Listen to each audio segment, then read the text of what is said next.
because that's how they got to be billion-dollar insurance companies. If you've been injured, I'd like to help. Spencer Callahan is the one to see. Call 387-2323. LA filing number 16-7969. WNXX, Jackson, KNXX, Donaldsonville, and WDGL HD2 Baton Rouge. This hour brought to you by Spencer Callahan Injury Lawyers, LA 21-12681. Offices in Baton Rouge. Now, The Hunt Palmer Show. You are now listening to The Hunt Palmer Show on 104.5 ESPN Baton Rouge. Locking down the middle of the day. Live from the Mercedes-Benz of Baton Rouge studios. This is Hunt Palmer.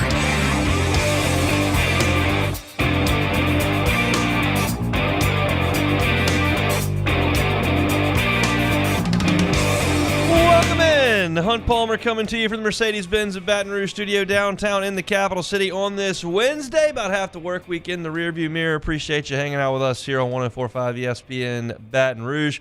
Got Jacob Beck and Cassie Spazzali back there on the ones and twos, and plenty to get to today. LSU beats Louisiana Tech over at Alex Box Stadium by run rule. We'll talk about that in 15 minutes. It is a What If Wednesday. We're kind of loaded on What If Wednesday today. I want to give some thoughts on SEC teams in the NCAA tournament, which cranks up in earnest tomorrow. I don't like the Dayton games. Doesn't feel like the tournament to me. The tournament starts on Thursday. It does not start on Tuesday. I appreciate the teams for going out there and playing, but I can't. I don't like it. I like 64, and so I'm cranky about the Dayton games. We'll talk some SEC as none of them are in Dayton. Michael Cauble at 2 o'clock. He was at football practice this morning and interviewed some players today. Greg Penn, Garrett Nussmeier among them. So we'll chat with Cauble at 2 o'clock. Hopefully, that's true. We'll see if the phone does ring. I'm going to throw some SEC baseball power rankings up for the first time this year. Can I tell you where I think everybody stands? It is so early, but we'll throw something against the wall and see if it sticks at 2:15. Koki Riley, usually with us in the first hour. He's going to join us in hour number 2 at 2:30 to talk a little bit more LSU baseball. He covers the Tigers for The Advocate, is with us each and every Wednesday. But we start last night in the Assembly Center. LSU's basketball season comes to an end in the first round of the NIT. 84-77 was the final. It's funny because I didn't look at this box score until like 2 hours ago. I watched the game, and in watching it, I thought LSU played very poorly on defense. Like, that was my biggest takeaway. But I wanted to give it some time to cool off and then check out what the box score looked like.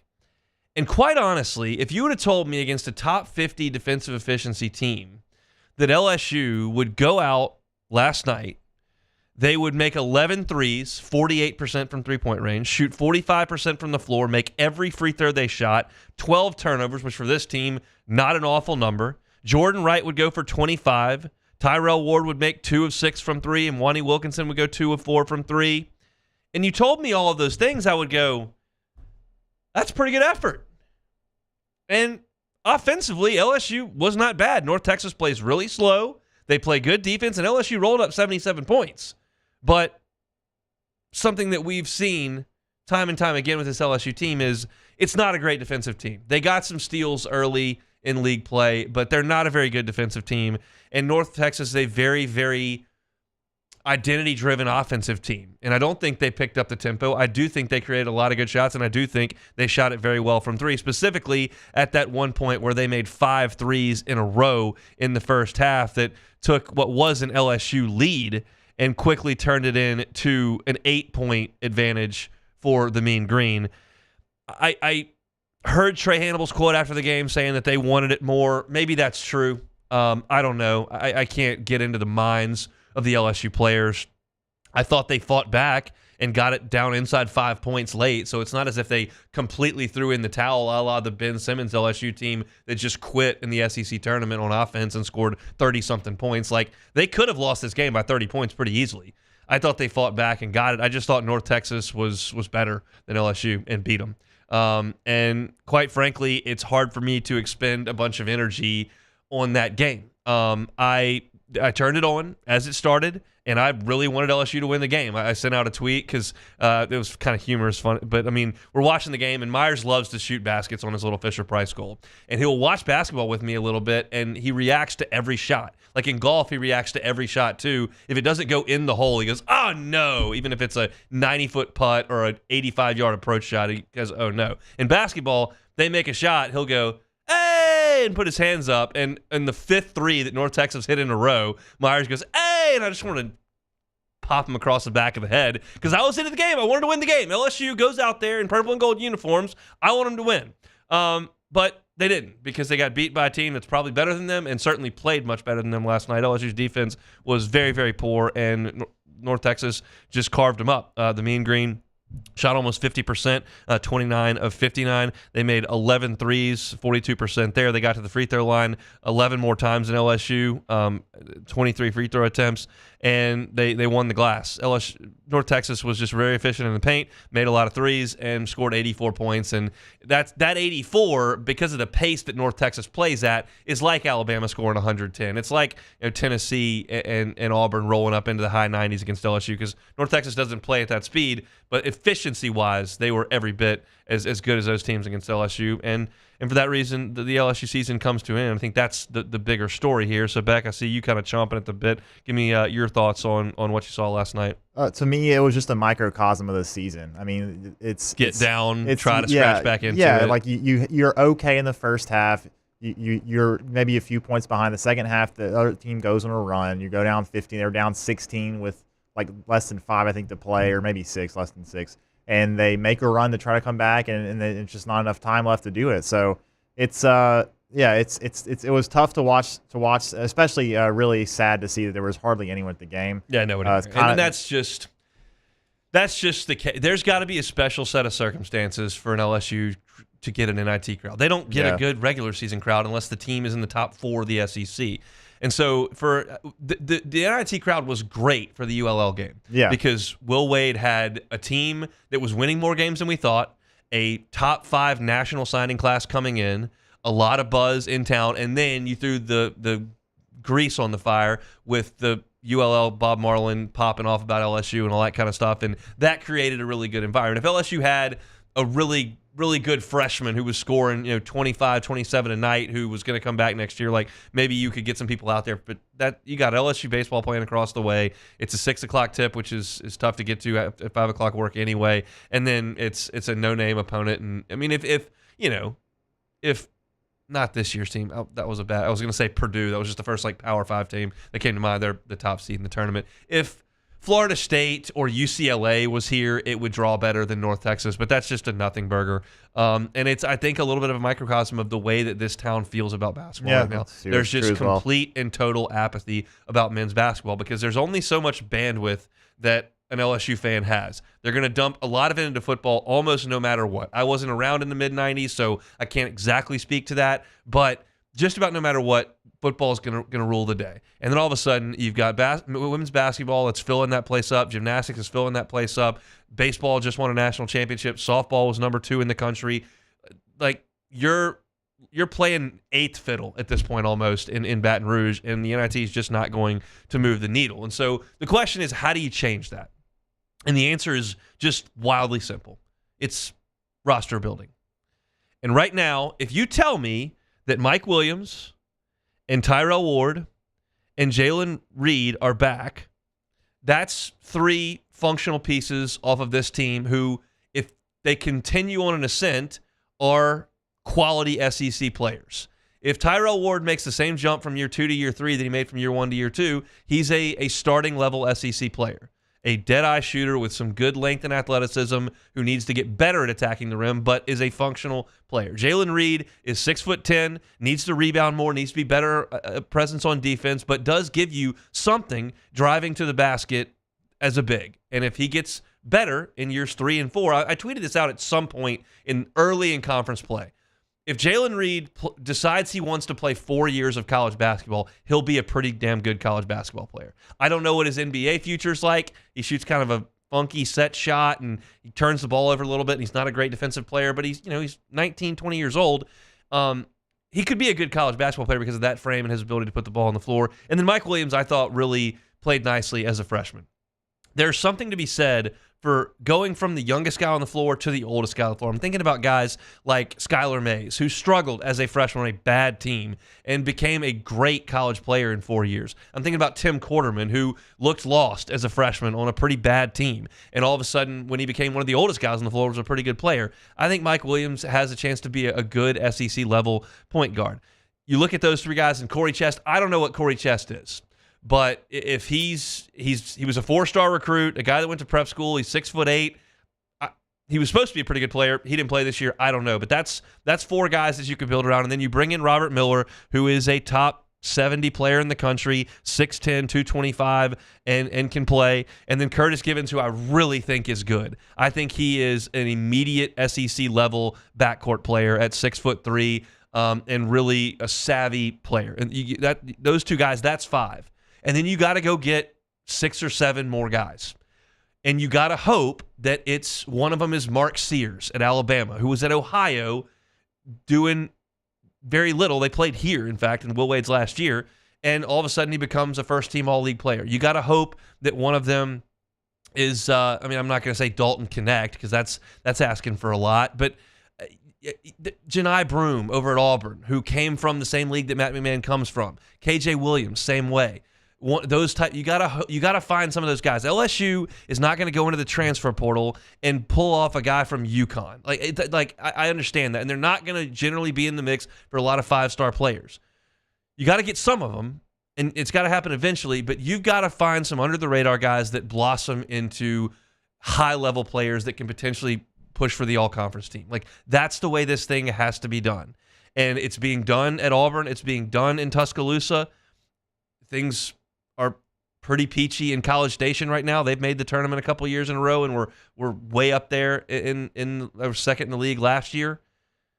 Rick Barnes has it rolling at Tennessee.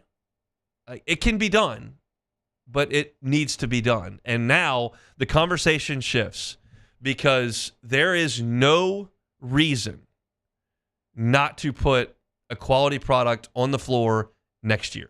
None. There's no NCAA sanctions looming. That man's got his feet on the ground. The resources should be there. Everybody else on this campus is winning. There's no reason why men's basketball can't win. And the encouraging thing I took from this year was that I thought LSU's team and its individual players got better over the course of time. I have nothing to attribute that to but coaching. Coaching only gets you so far. Now it's roster building. That is the most important thing. Some of it's going to come from the high school ranks, and I think Robert Miller and Curtis Givens are good players, and I think getting Mike Williams is a quality get from this past year, and I think Tyrell Ward and Jalen Reed have a chance. You've proven you can get some guys. You got to get more. And maybe Curtis Givens gives you something like what Wade Taylor has given Texas A&M, who was kind of a 4-star prospect that wasn't on Kentucky or Kansas's radar, but came in and became potential conference player of the year type guy. Maybe not, but that's the type of thing that's got to happen here. Tremont Waters wasn't the most highly sought after recruit in all of America. He helped change the program. And then you followed him up with Naz Reid and Emmett Williams and Darius Days and all those guys, and that's how you create a really, really good team. Matt McMahon has got to understand the transfer portal's open. Devo Davis from Arkansas just went in. That work starts now. You got to figure out who on this team is coming back, and you got to figure out what guys you got to go get. And it's all about putting together a team. It's really not about building a program. We've talked about this now for 2 months. I'm giving you a pass for year 1. I'm giving you, okay, I saw some things that were good in year 2. Not good enough, but pretty good. Year 3, let's go. I ought to be hearing that CBS music introing an LSU game next year. Again, everybody else on this campus is winning. It's time for men's basketball to do that.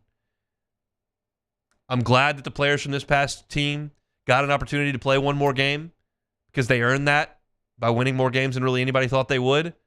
But I'm not going to give you an attaboy for a comeback last night because that's a consolation prize in a consolation prize tournament. No more consolation prizes.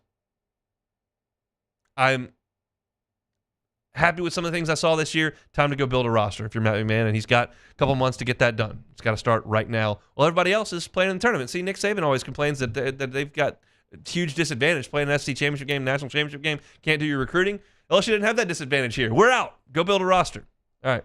That's it for LSU basketball, probably for the season, as they finished things up last night with a loss to North Texas, 84-77. We'll take a timeout. Come back with LSU and La Tech baseball. It's the Hunt Palmer Show. You are now listening to the Hunt Palmer Show. Platinum Window Tint. You can find them online at platinumwindowtintllc.com. We know those energy bills are so nice, and in December and January, you don't have that oppressive heat, not having to run the AC, just overdrive. We also know that as March comes and goes here, that those really, really high temps are coming. Those high energy bills are coming. Do something about it. The folks at Platinum Window Tint can help you, whether it's a commercial property, business that you're owning, or it's just your home. Help yourself protect against those high energy costs with window tinting that, one, reduces energy costs up to 40%, and two, can help not fade floors, fade furniture, fade goods in your store that are catching sun. PlatinumWindowTintLLC.com is the website. PlatinumWindowTintLLC.com. In times of need, get a full list of phone numbers, websites, and other important emergency information on the Demco Stormwatch page at 1045ESPN.com. There it is, the extra mile, on the border of expected and extraordinary for those willing to go further, like vans customized for work or play, with safety and tech to keep you connected. Supported by a 5-star sales, service, and finance team, and backed by the 1-star you know. So go the extra mile. It's never crowded, because so few have what it takes to go there. Mercedes-Benz Vans. It was a humid day, barefoot children play, looking for that summer shade. Time just slips away. Oh, Louisiana, some kind of hold on me.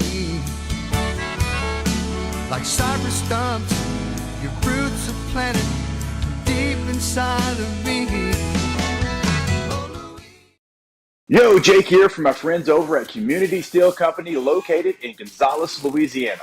The local place you can turn to for all of your metal building needs. Notice I said local, not Houston, not Dallas, not Atlanta, but right here in Gonzales. Visit them at their brand new state-of-the-art website at communitysteelco.com or pick up the phone and give them a call today to answer all of your questions on your metal buildings, roofing and sheet metal, and any other steel needs you or your business need at 225-647-2020.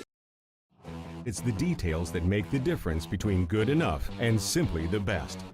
At Skag Power Equipment, the difference is in designing lawnmowers with your convenience and comfort in mind. At Skag, we believe that quality and substance matter, and that you'll appreciate the attention to detail and craftsmanship we put into every single product. Thick steel and heavy-duty components provide you with unmatched reliability and performance.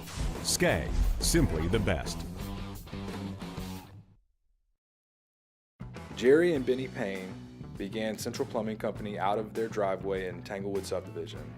50 years later and 4 generations down the road, we continue to serve Baton Rouge and the surrounding areas for all of their plumbing needs. Residential, commercial, industrial, or hospitality, Central Plumbing is here 24/7, 365. We want to thank our customers, family, and friends for 50 years of success. And looking forward to 50 more. I've been doing business with Luba for 25 years. They're dependable, trustworthy. It's just the attention to detail with our clients. Our folks have years and years of experience. They're highly trained professionals, but many companies have that asset. What I'd like to think makes Luba a bit different is that we use those talents in a way that truly is dedicated to serving. Moscona inviting you to join us for Wednesday's Hump Day AFR, presented by Pluckers. Kim Mulkey joins us to preview the big dance, and we'll talk to Bill Conley from ESPN.com. It's Wednesday's AFR, 3 to 6, 104.5 ESPN Baton Rouge.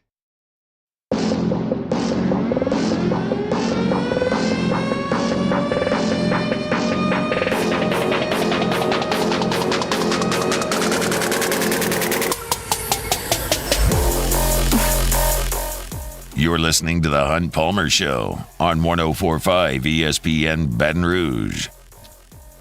So I was real hot on my predictions yesterday. Had LSU winning the NIT opener by 6. They got smoked.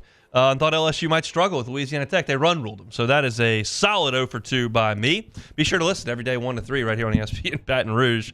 But I was glad to see LSU take it to Louisiana Tech in the midweek. That's a 16-win Louisiana Tech team. You don't just roll those up for nothing. It's a quality opponent, and LSU played very well for the most part last night. I could complain about the 3 errors coming off of a 6-error weekend. That's not going to work, and LSU now leads the SEC in errors after that just onslaught of errors. But they hadn't done that before these 4 games, so I'm not anticipating that being a massive problem. Tommy White's played great third base all year. He was phenomenal in Starkville, and he just didn't have a great game last night.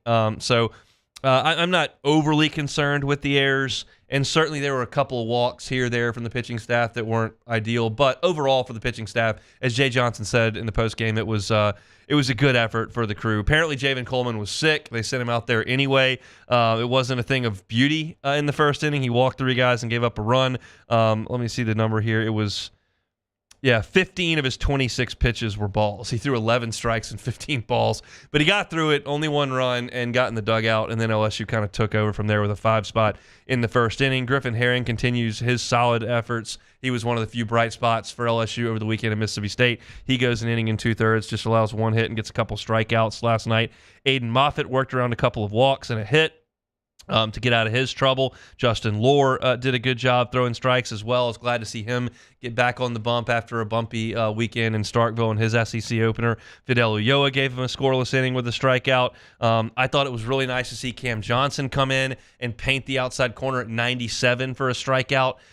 He looked a little bit more confident and comfortable coming off the mound, and I could tell based on the magic moment last night, which was not anything that had to do with the 5 spot in the first inning.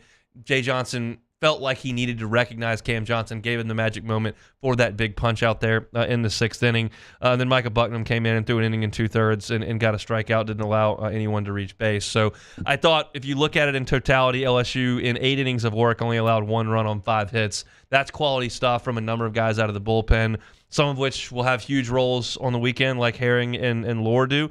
And Ulloa, really, and some that Jay Johnson hopes will have big roles in this pitching staff, that being Aiden Moffitt, Cam Johnson, and even Micah Bucknam.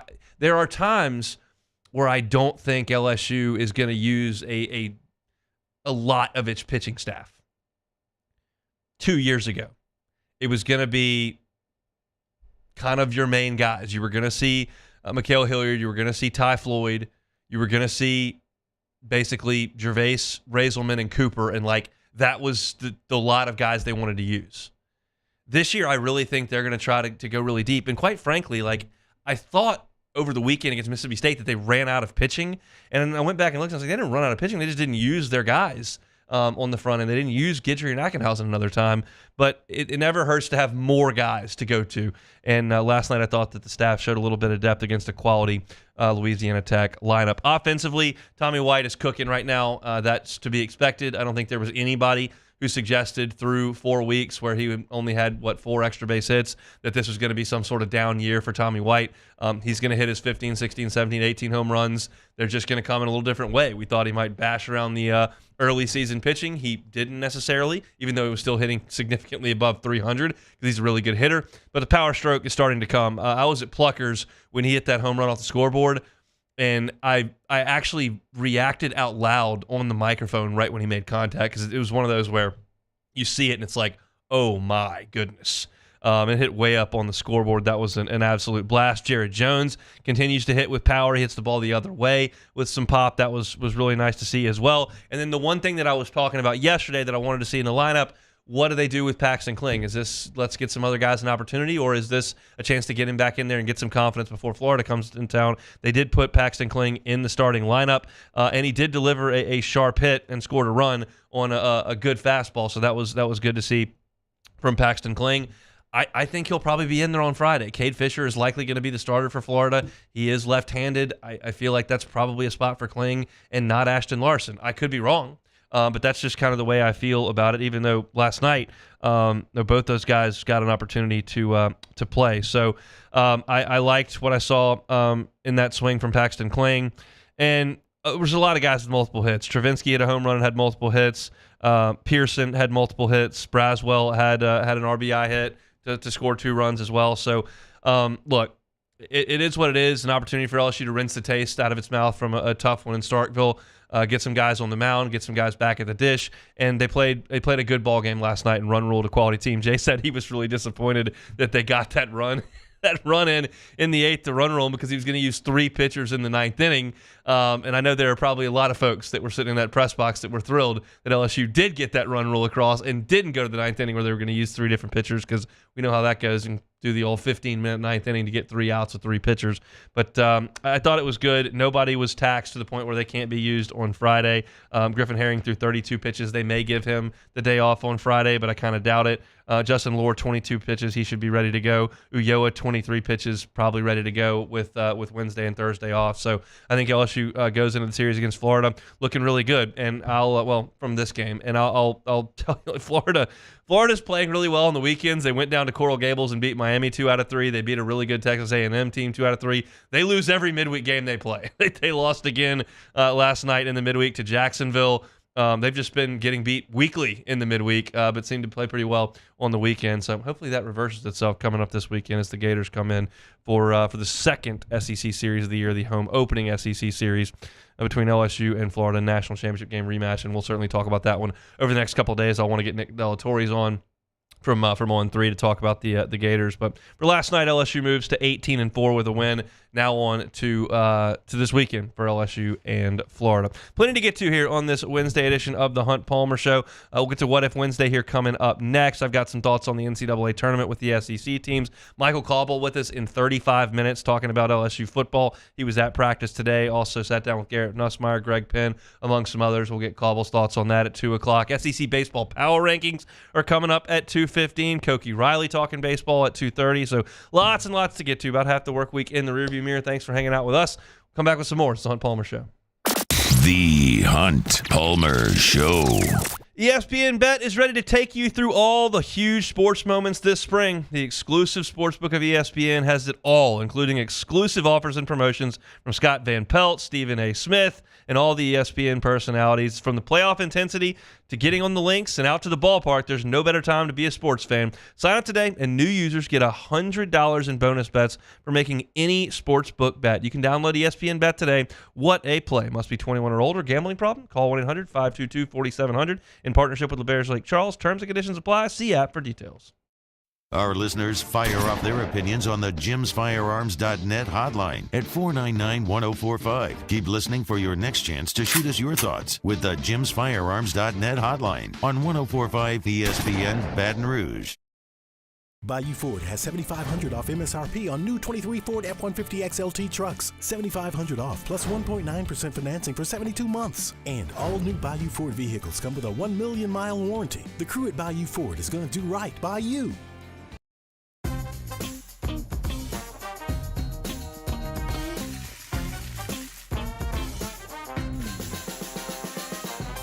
The best kept secret in town is out. Discover Tallulah at the Renaissance Hotel on Bluebonnet.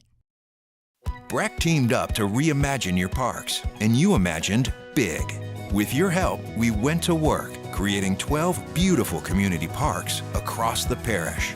A family-sized water park, miles and miles of trails, and parks just for your dogs. There are more places to splash, to explore, to run wild, and even soar. You imagined, we delivered. Gold. BRAC, your #1 park system in the nation. Gulf Coast Bank and Trust is giving our customers the power to bank anywhere, anytime during this challenging event. And we're right there with you. Our mobile banking app is a smart way to manage your money and time. Gulf Coast Bank and Trust, the bank that cares about you.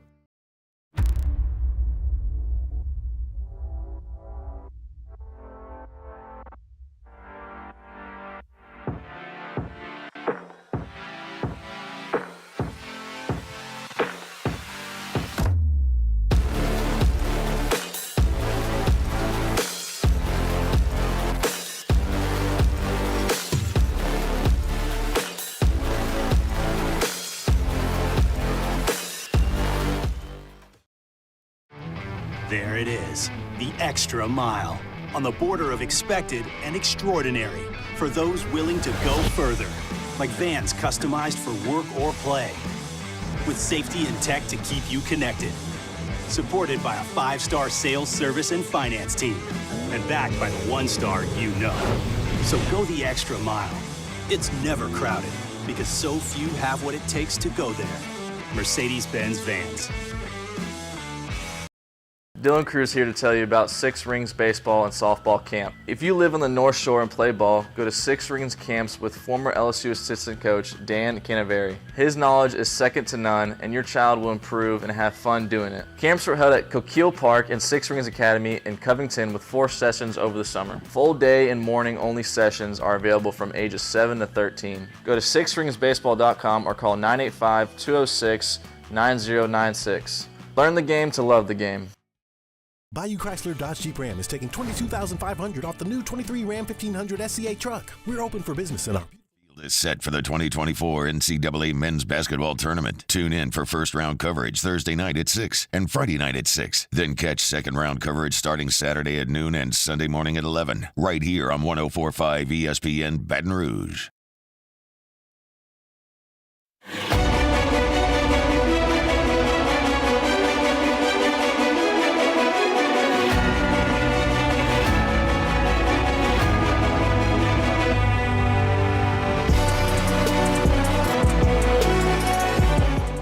This is the Hunt Palmer Show on 104.5 ESPN Baton Rouge.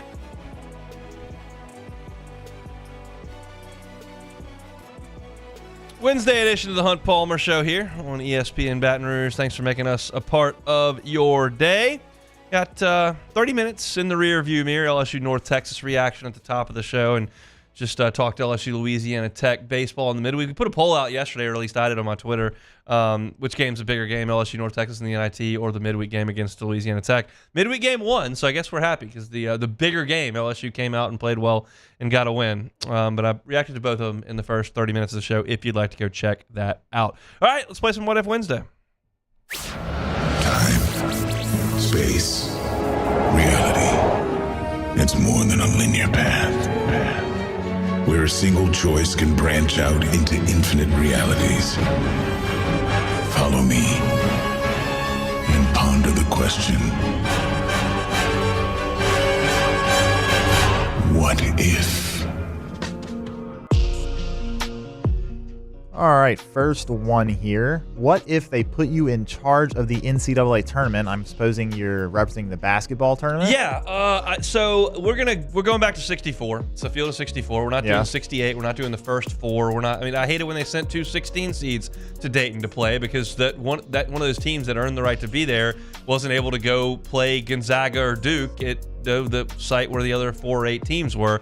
We're going back to 64. That's for sure. And we're also gonna go ahead and we're gonna give the regular season champions the bid, not the conference tournament champions. Really? Now, this cannot happen because this is financially very bad for all these conferences that are getting a bunch of money. Because in the conference tournament doesn't mean anything. Yeah, it's just it's if you're one of the lesser teams and you win your league, I care more about that over 3 months than I do the fact that you got hot for 3 days and won some tournament in somebody else's gym. So those are the 2 changes I absolutely would make.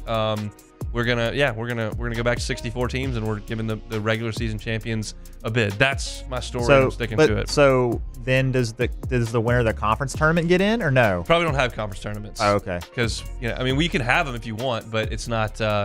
It's going to be inconsequential because I want the actual champions of the league in the tournament.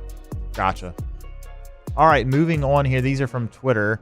What if the ACC dissolved tonight? What conferences would Hunt Palmer send the big brand schools to? Yeah, I'm gonna take the interstate rivalries and put those into the SEC. Florida State is coming in, Georgia Tech is coming in, Louisville is coming in, Clemson is coming in. Those are a priority for me in terms of the rivalry. I know that the biggest brand in this whole deal is North Carolina because of the size of the state and the fact that's the biggest school in that state. I don't know what. I mean, I guess I'm in charge here, so I don't know. I don't actually know what it means with North Carolina and NC State and Duke and Wake Forest and what kind of allegiances they had to each other, or whose school systems are tied together. If NC State and North Carolina are part of a deal, like I don't know any of that kind of stuff. But if I'm doing it, I'm taking those teams and putting those rivalries into the SEC, and I would like North Carolina to come with. We'll send the rest of the crew from up there up north with Syracuse and Boston College. We'll send those into the Big Ten. We'll send Duke and Wake Forest into the Big Ten as well. Kind of pair with Rutgers there as a smaller schools. I guess Miami is a big fish, and they don't really fit anywhere. As far as like culturally, it's just a different deal. But if we're trying to be like balanced here, and probably send them up towards the Big Ten, maybe the Big 12. Yeah, but the priority for me would be those interstate rivalries. Like let's and that's, let me be clear. I understand that is not how this thing works, because the television sets are what matters. But if we're just creating the world that I want to create, I want to create those rivalries in conference. So if we're going to have to do this, we might as well do it. And then we're going to have to split it into 3 or 4 divisions or whatever the case may be within a league. And it'd be a different world. But if the ACC's gone and you got to feast on it, then you got to feast on it. All right, this is the second part of that one from Twitter. What if, okay, it's not the second part of the question, but it's also from Twitter anyways. What if you are only allowed 3 pizza toppings for the rest of your life? What are they and why? So I'm assuming cheese is not a topping. That's part of the pizza. Yeah, that's okay. Look, I'm a pretty picky eater when it comes to like toppings, because I don't do like bell peppers. I do not do onions. I do not do olives like in any way, shape, or form. So if I'm gonna eat pizza, generally speaking, it's like a pepperoni pizza or a meat lover's pizza. Pepperoni's going for sure. That's awesome stuff. I'm gonna throw bacon in there as well. And so here's what I'm thinking. I can do pepperoni and bacon on my traditional pizza.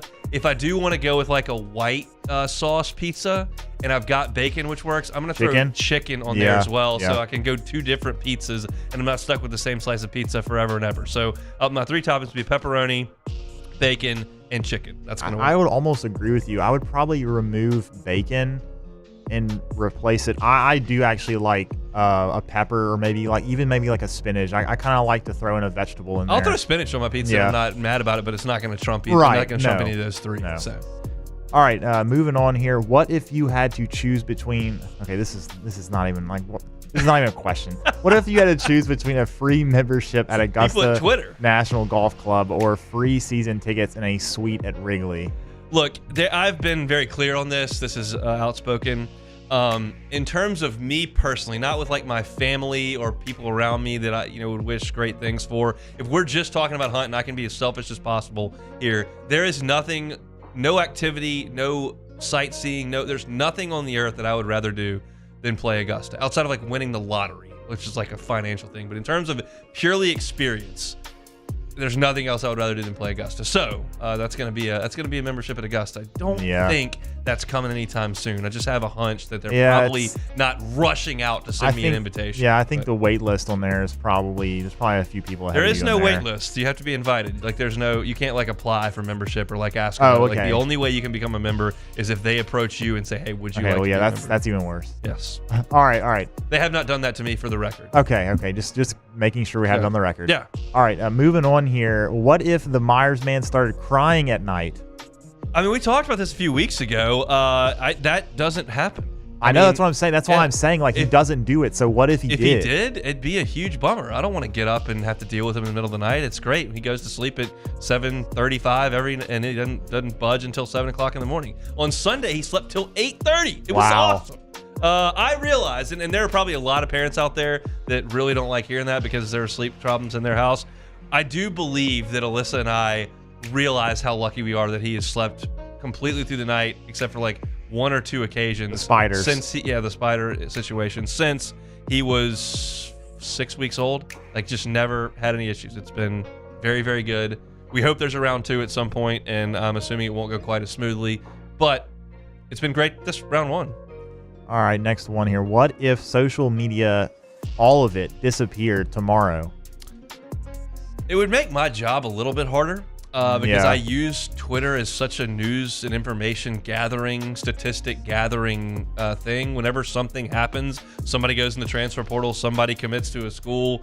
I feel like I follow a lot of baseball teams around the SEC via their Twitter feeds that are just telling me how they're doing on a midweek or whatever. There's just a lot of information that comes from it, but I do think there would be some really good from it, because I think one of the things for me that I realized because for me, social media is mainly Twitter. I'm on Instagram for like pictures of my friends and their kids and like Trader Joe's recipes. But like, I feel like for me, social media is for information or jokes, like funny stuff. There are so many people that use it to like be violently unpleasant. There's so many people that use it as an echo chamber for like their politics, and I think all of that is really bad. Like, I think people having access to like sports players and coaches and just berating them on Twitter after a loss is just such a pathetic display of society. And I hate that part of it, and that being gone would be great. I think that, again, on like politics, it's become so divisive, I think, because people can get into an echo chamber in social media and just bounce their own same ideas off each other and just get stronger and stronger and more convicted in their beliefs, and it divides everything apart. I don't get into the politics world, but I see that on social media all the time. Like, there's some really crappy stuff about social media. I choose to use it as like a really good thing because I think it's funny and I get a lot of information out of it, but there's so much bad that there would be it would probably be better, honestly. There would be positives if social media didn't exist, that's for sure. All right, last one here. What if your steak comes out cooked incorrectly? Ooh, so this is an interesting one. I want to get all three of our thoughts on this, because this comes back to like that Enneagram stuff that we do here at Guarantee, where we have a personality tests, and like some people are wired differently. There's like 9 numbers, and I'm a 9, and that is a non-confrontational. I do feel like I have a high standard for steak. Like, if I'm gonna get a steak, whether I'm gonna cook it at home or order it at a restaurant, like, I'm gonna get a good one. I'm not going to Joe's Steak Shop here and just grabbing one of those tiny little ribeyes. Like, that's not gonna happen. I'm eating a steak at like a steakhouse, or I'm making one at home, and I prefer a ribeye. But it's just not going back. One, they're not going to serve me a steak that's too rare for me. Like, it's possible to have a steak that's too rare for me, but no restaurant's going to come out with that. It would be impossible, because I like a rare cut of meat. And then overcooked, I'm just going to suck it up and be disappointed that that's what showed up. I'm never going to send it back. What are you going to do? Well, so I've actually had a few recent instances, but it was different. It wasn't just, so we had a couple of like large engagement parties, or like, and so it was like a large group of people at like at a restaurant, but it was like a party, so it wasn't just like me and my wife at a table, and I ordered a steak couple of times. Both times at both these parties ordered a steak, and they both came out well done, like literally no pink in it. Very sad. And it sucks. It really did, because not only did I not get to eat, I mean, I wasn't gonna eat it. It wasn't good. And then, but I'm not gonna say anything, because it's like a giant part of all these people. Yeah, that's like, a different circumstance. It's a whole and different. I'm assuming you're not paying for No, the and steak. I wasn't paying for it either. So in this case, you're paying for it. This is a $71 ribeye that you're ordering, and it comes out wrong. Yeah, if I like mine medium rare, and if it comes out like literally well done, I think I'm gonna have to say something, like, if I'm paying this much for it, and the standard is high enough, then I'm probably gonna say, hey, look, this thing is just well done. Yeah. I usually don't complain, but I think I would in that instance. If it's obvious, yeah, if it's really obvious, or somebody orders medium well and they cut into it and it's just red. Yeah, that's, I mean, it's obvious to the server that wrote it down, like, okay, that's wrong. Yeah. But I just don't have that in me. Are you a steak eater, Cassie? I am. I love steak. Okay, now if your steak comes out incorrectly, now how do you get it prepared? I usually get it medium. Okay, so what if it comes out and it's rare? I mean, it's got a lot of red. If it's rare, I mean, I'd probably deal with it, because I don't like making a fuss. Yep. And I don't like that boat. Confrontation. Yep. I'll probably deal with it, but like, I probably wouldn't like it.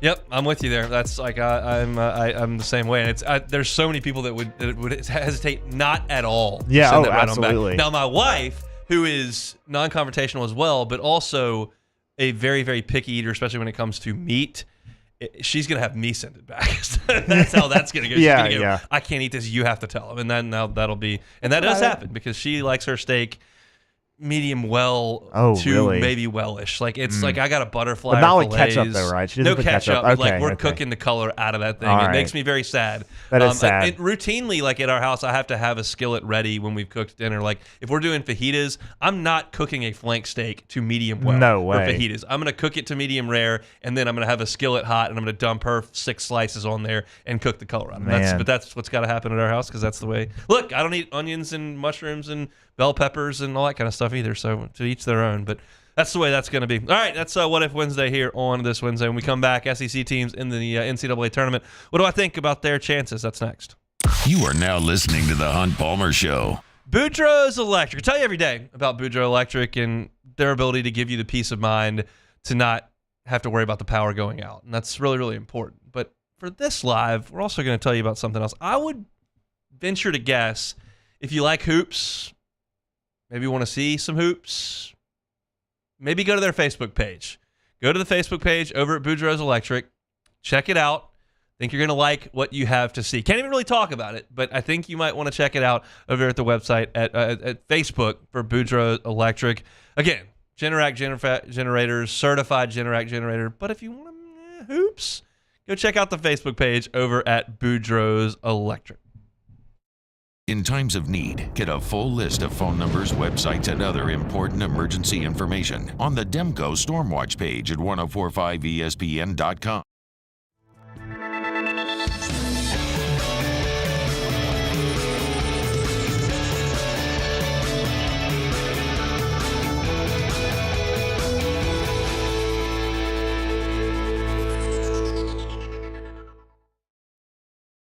It's the details that make the difference between good enough and simply the best.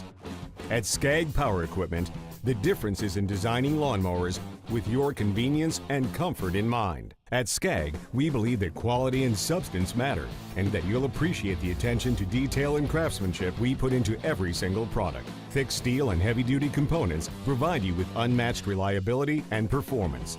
Skag, simply the best. The Windsor Senior Living Community in Mandeville, Louisiana is a beautiful, vibrant apartment community geared towards seniors. They are nestled right in the heart of Mandeville, where seniors live a more carefree lifestyle in spacious apartments with the peace of mind that comes from having a little extra help. Call the Windsor at 985-624-8040 to schedule a lunch and tour. Come see how the Windsor can be your passport to peace of mind. Electricity is all around us, and our families depend on it. Every day is sparked by the power of a cold drink or a warm meal, a movie night, and a comforting light at the end of a dark hallway. From sunrise to sunset, playtime to bedtime, our team is ready to take care of your electrical needs. Even in the case of an after-hours emergency, the light in your life shines brighter with Mr. Electric. Hey, it's Matt Moscona. For years, you've heard me tell you about Insurance Network of Louisiana, helping you find better coverage for less money. But it's not just for your home and auto. They also offer commercial property. So, retail stores, professional offices like doctors, dentists, attorneys, clothing boutiques. Insurance Network of Louisiana can find you better coverage for less money. They service the entire state of Louisiana, and they're local. So call today at 293-0450 or lainsurance.net.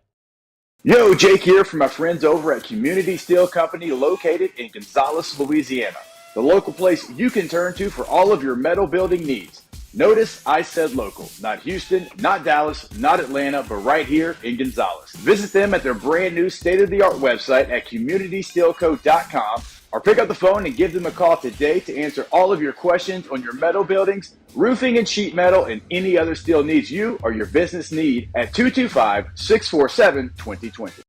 Bayou Ford has $7,500 off MSRP on new 23 Ford F-150 XLT trucks. $7,500 off plus 1.9% financing for 72 months. For Wednesday's OTB, we'll recap LSU baseball versus Louisiana Tech at the box. How did LSU men's basketball do in the NIT tournament versus UNT? And Matt Flynn will join us for an hour of flustering. Join us from 7 to 10 a.m., 104.5 ESPN Baton Rouge.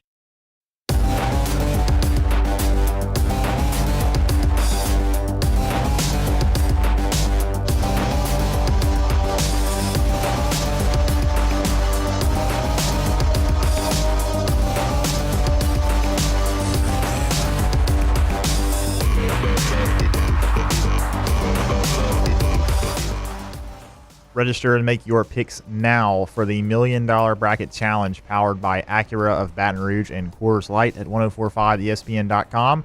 First place wins $2,024 in cash, and if your bracket is perfect, you will win $1 million and a 3-year lease on a 2024 Acura RDX. It's the $1 Million Bracket Challenge powered by Acura of Baton Rouge and Coors Light. You're listening to the Hunt Palmer Show on 1045 ESPN Baton Rouge. We got a few minutes here, closing up hour number 1 to talk about the SEC teams in the NCAA tournament, and I spent a little bit of time on this Monday, but wanted to spend a little bit more time on it today because I did do a little bit of research on some opponents and some of the past and whatnot. Auburn got a raw deal, getting a 4 seed there after the run that they went on in Nashville. We're told that the conference tournaments don't matter very much. This is a really good Auburn team. They're 13th in the country in offensive efficiency and 7th in defensive efficiency. I mean, I think Auburn is a national championship contender. It's tough to do, and you got to go win a bunch of games, but they are balanced on both sides. They'll play Yale first. They probably catch a break because I don't know that San Diego State's quite as good as a 5 seed.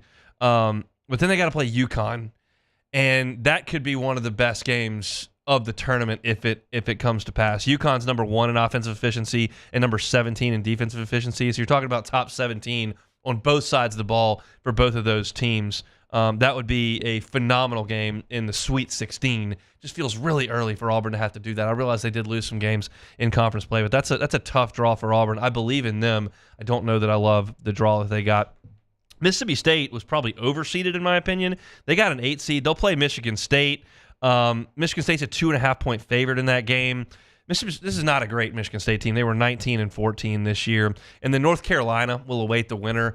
I don't love the matchup for Mississippi State of North Carolina. That's a really good team. Baycott's a veteran. They've got guards that can go get points whenever they want.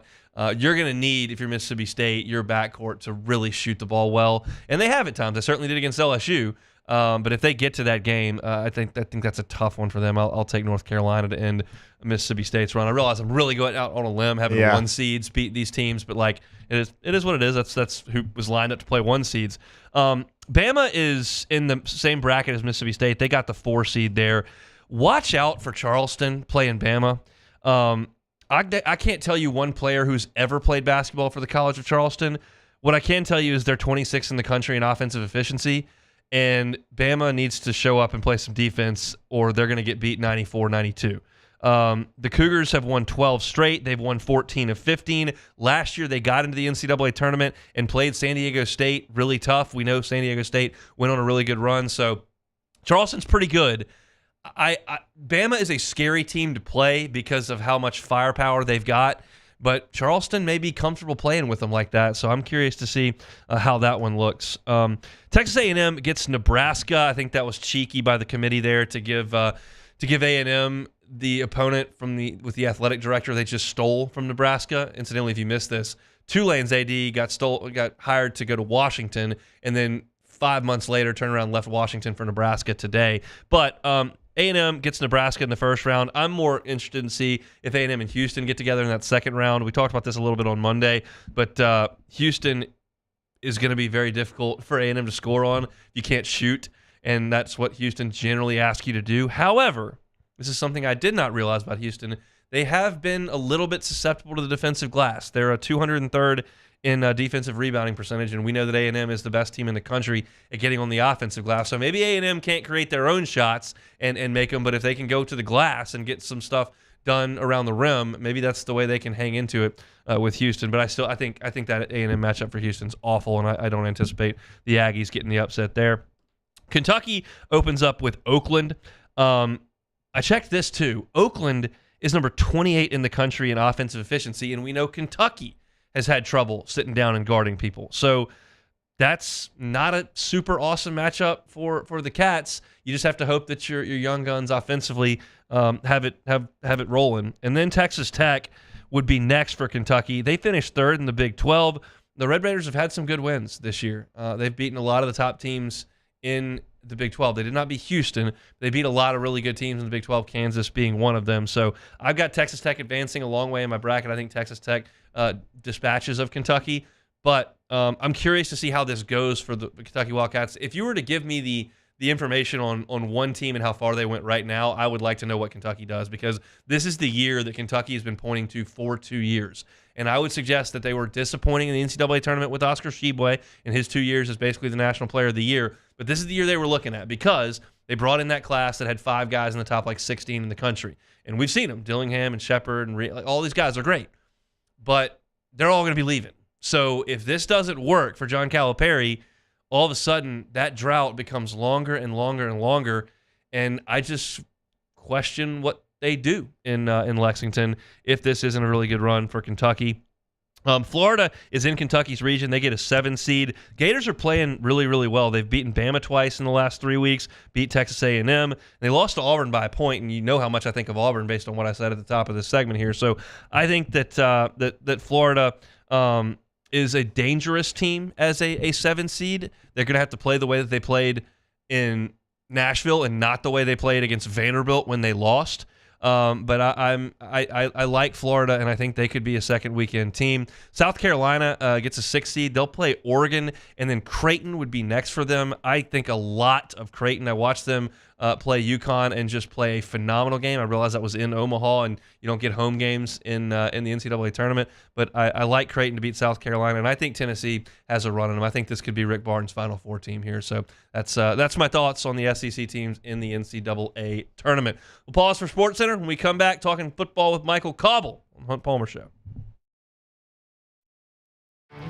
There it is, the extra mile, on the border of expected and extraordinary, for those willing to go further, like vans customized for work or play, with safety and tech to keep you connected, supported by a 5-star sales, service, and finance team, and backed by the 1-star you know. So go the extra mile. It's never crowded, because so few have what it takes to go there. Mercedes-Benz Vans.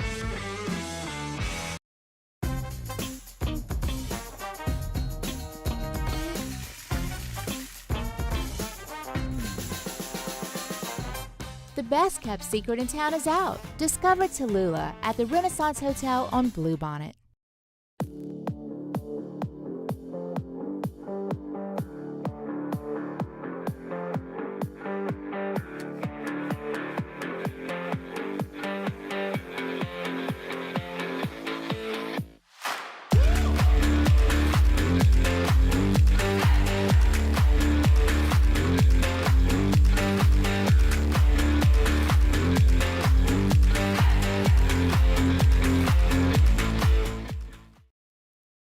Jerry and Benny Payne began Central Plumbing Company out of their driveway in Tanglewood subdivision. 50 years later and 4 generations down the road, we continue to serve Baton Rouge and the surrounding areas for all of their plumbing needs. Residential, commercial, industrial, or hospitality, Central Plumbing is here 24/7, 365. We want to thank our customers, family, and friends for 50 years of success. And looking forward to 50 more. I've been doing business with Luba for 25 years. They're dependable, trustworthy. It's just the attention to detail with our clients. Our folks have years and years of experience. They're highly trained professionals. But many companies have that asset. What I'd like to think makes Luba a bit different is that we use those talents in a way that truly is dedicated to serving the needs of the folks who depend on us.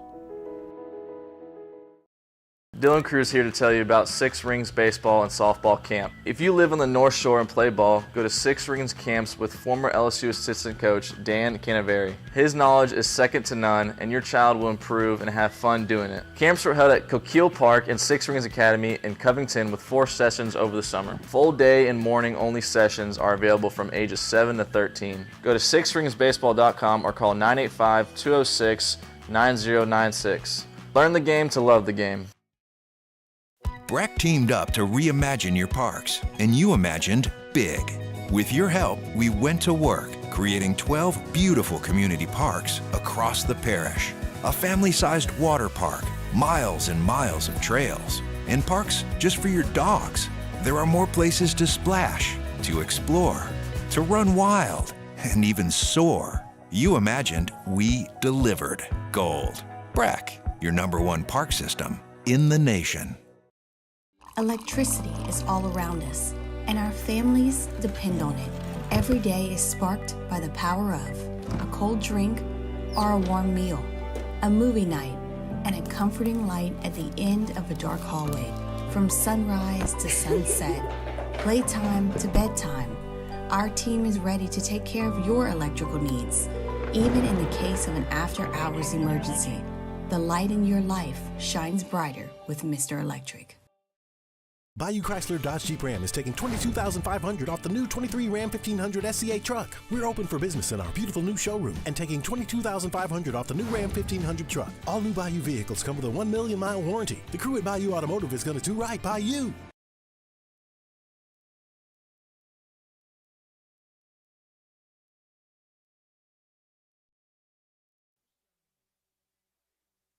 This is SportsCenter.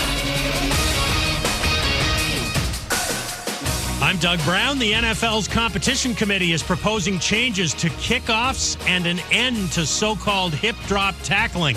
The new kickoff rules would promote more returns but still minimize the potential for injuries. Owners will vote on the possible changes at the annual meeting next week in Orlando. On the first full day of spring, the Major League Baseball season opened in Seoul, South Korea today. He swings at the first pitch, hits it into the left center field gap. That's a base hit. Here's Lux coming around third. He'll score standing. It is 5-2 as Shohei Ohtani comes up with his first run batted in as a Dodger. The call on AM 570 LA Sports. The Dodgers score 4 times in the 8th to beat the Padres 5-2. Michigan State is in the field of 68, but Coach Tom Izzo believes there should be former coaches and players on the tournament committee. Right now, it consists of 9 athletic directors and 3 conference commissioners. The first 4 continues tonight in Dayton in the men's tournament. The women's first 4 also tips off tonight. Hey, it's your resident Super Bowl champ, Chris Kennedy, coming up Thursday. If you haven't filled out your bracket, what are you waiting for? Time is running out, so don't be like me. Get it done. It's Unsportsmanlike, 6 a.m. Eastern, right here on ESPN Radio, ESPN2, and ESPNU. Ladies and gentlemen, may I direct your attention to something quite extraordinary? Now, the Hunt Palmer Show. The Hunt Palmer Show on 104.5 ESPN Baton Rouge. Live from the Mercedes-Benz of Baton Rouge studios. This is Hunt Palmer. Hour number 2, Hunt Palmer Show here on this Wednesday, coming to you from the Mercedes-Benz of Baton Rouge studio. Half the work week in the rear view mirror. SEC baseball power rankings coming up in 15 minutes. Koki Riley from The Advocate talking baseball in 30 minutes. But it's time to talk some LSU football right now with the sports director of WBRZ Channel 2. That is, of course, Michael Cauble, who joins us on the Jim's Firearms Hotline. Mr. Cauble, how are you? Doing well, young Hunt. How are you? I'm doing quite well. You were able to go see the guys this morning. Had some player interviews today that included Garrett Nussmeier. Look, he's following the Heisman Trophy winner. How's he handling that? Really well, actually. I thought today he accounted himself quite nicely. You know, said all the right things. Kind of conducted himself in a way that you want when it's a guy that's got some big shoes to fill, right? Basically, the theme, I guess, that he was putting out there was that last year's team was last year's team. This is this year's team. They need to find their identity. They need to find what works for them, and they can appreciate the past, but they're about, you know, raising the bar even higher with this year's team. So I think that's what they're shooting for. That's their goal, and that's how he's approaching it. Did him waiting his turn come up? Or, I mean, that's something that I guess we've talked about a lot, but I don't know if he's talked about it a lot. Did that come up today? I believe the phrase is working your turn, Hunt. That's okay. What the kids these days are saying. Great. Yeah. No, it didn't, actually. No, it did not. We talked about, you know, obviously the differences in the offense and how things will look a little different this year with him at the helm. We talked about his athleticism, right, and how he's not going to be a 50-50 runner, as he used the phrase. And we talked about, you know, just like his command of the team and how they're going about building that rapport now. But no, not really anything about waiting or why or any of that kind of stuff. I think we've covered that in the past. It was important for him to be in Louisiana and represent this team, and I think he also understood, you know, that he had some self-improvement that he needed to make. And so I think now that it is his shot, I think he's very eager to show everybody that Jaden was great. I can be good too. How big was the bowl game for him, do you think? That is a good question. I honestly don't know. I think it was good that he and Joe could get together. I didn't ask him that question. That he and Joe could get together, get on the same page, and see how that works. He's very excited to have his OC be his quarterback's coach because, as he told us, they have a great rapport, and they have, Joe listens to him. I think was what I took away from that. Like, he felt like he was appreciated and valued, and that his opinions mattered. And I think that's because of that direct contact that he has with Joe Sloan, and now the two of them working together going forward, they can continue to build that and really accentuate the positives of that relationship. Look, it's spring. I know the intensity level drops down a little bit, and y'all aren't out there for all of practices, so you may not even have an answer to this question. But I do remember the Garrett Nussmeier of 2 years ago when he was a freshman in fall practice, and we were able to watch a lot. He was incredibly jubilant and energetic and running around and patting guys on the head and yelling and all that kind of stuff. Is he still that as kind of the man now, or is it a little bit more subdued? I don't know. I don't see it so far in the practices, but in complete transparency, we get to see about 25 minutes. Right. So I've seen a total of 50. I think you really got to see a little bit more, in those other practices. And we'll get to watch a full practice on Saturday, so that will be interesting. But I do see a little bit more maturity to him, right? We always talk about gunslinger Nuss, and like that kind of thing. I sense that he's grown up a little bit. Now, play on the field is going to dictate that, and that's live bullets, and we won't know that till the fall. But I sensed a great deal of maturity and a great deal of ownership, and that like he takes what he has seriously. Like there was a seriousness to him, and that's not different from the past. I just think it's more pronounced now that he is the man. Who's he going to throw it to? I mean, they've got the same guys out there. I'm waiting for C.J. Daniels. I think he really looks the part. Just when you look at the guys out there, I really like what he's doing. I was hoping Shelton Sampson was going to be a guy that kind of, climbed up the ladder, and that may still happen. Look, it's a long time between now and, September and October kind of thing. But right now, it's clearly Kyron. Chris Hilton really looks like he is emerging. So I think they've got enough weapons there. And here's what we did talk about a lot today that I can kind of steer you in a different direction. We talked to Mason Taylor. I think the tight ends are going to get a lot more work out of necessity, just because of that lack of running the ball all the time. I think you're going to see a little bit more 12 personnel. That's what Mason was talking about today. And just maybe the progress that Mac Markway and Kamorian Pimpton are making. I think you might see a little bit more of that. And that opens up, here's a great Brian Kelly phrase, right? I think he wants to attack on a wider plane or something, like a longer front, a wider front maybe. And I think he's talking about getting the tight ends involved when he says that, So that's something that I'm looking forward to. I know y'all talked to Greg Penn as well on the defensive side of things. Anything of note from that conversation? Yeah, we talked. I asked him, why Perk was going to work inside this time, and in a little bit of transparency, I think maybe he might have slipped up and let the cat out of the bag. Basically, it sounded like, at least from Greg's answer, that Harold's taking it a little bit more seriously. He said that they tried it some in the spring, but he said that Harold's taking it a little more seriously and kind of understands, I guess, maybe a little bit more of how to attack the position. And that's one of the things I asked Greg. I was like, I mean, are there inside tips really that you can give a guy like that so he's just not constantly caught in the wash? And, that registered with Greg. He's like, yes, it's something that Blake has been teaching him or, trying to get through to him. It's like, don't tussle with a 300-pound guy.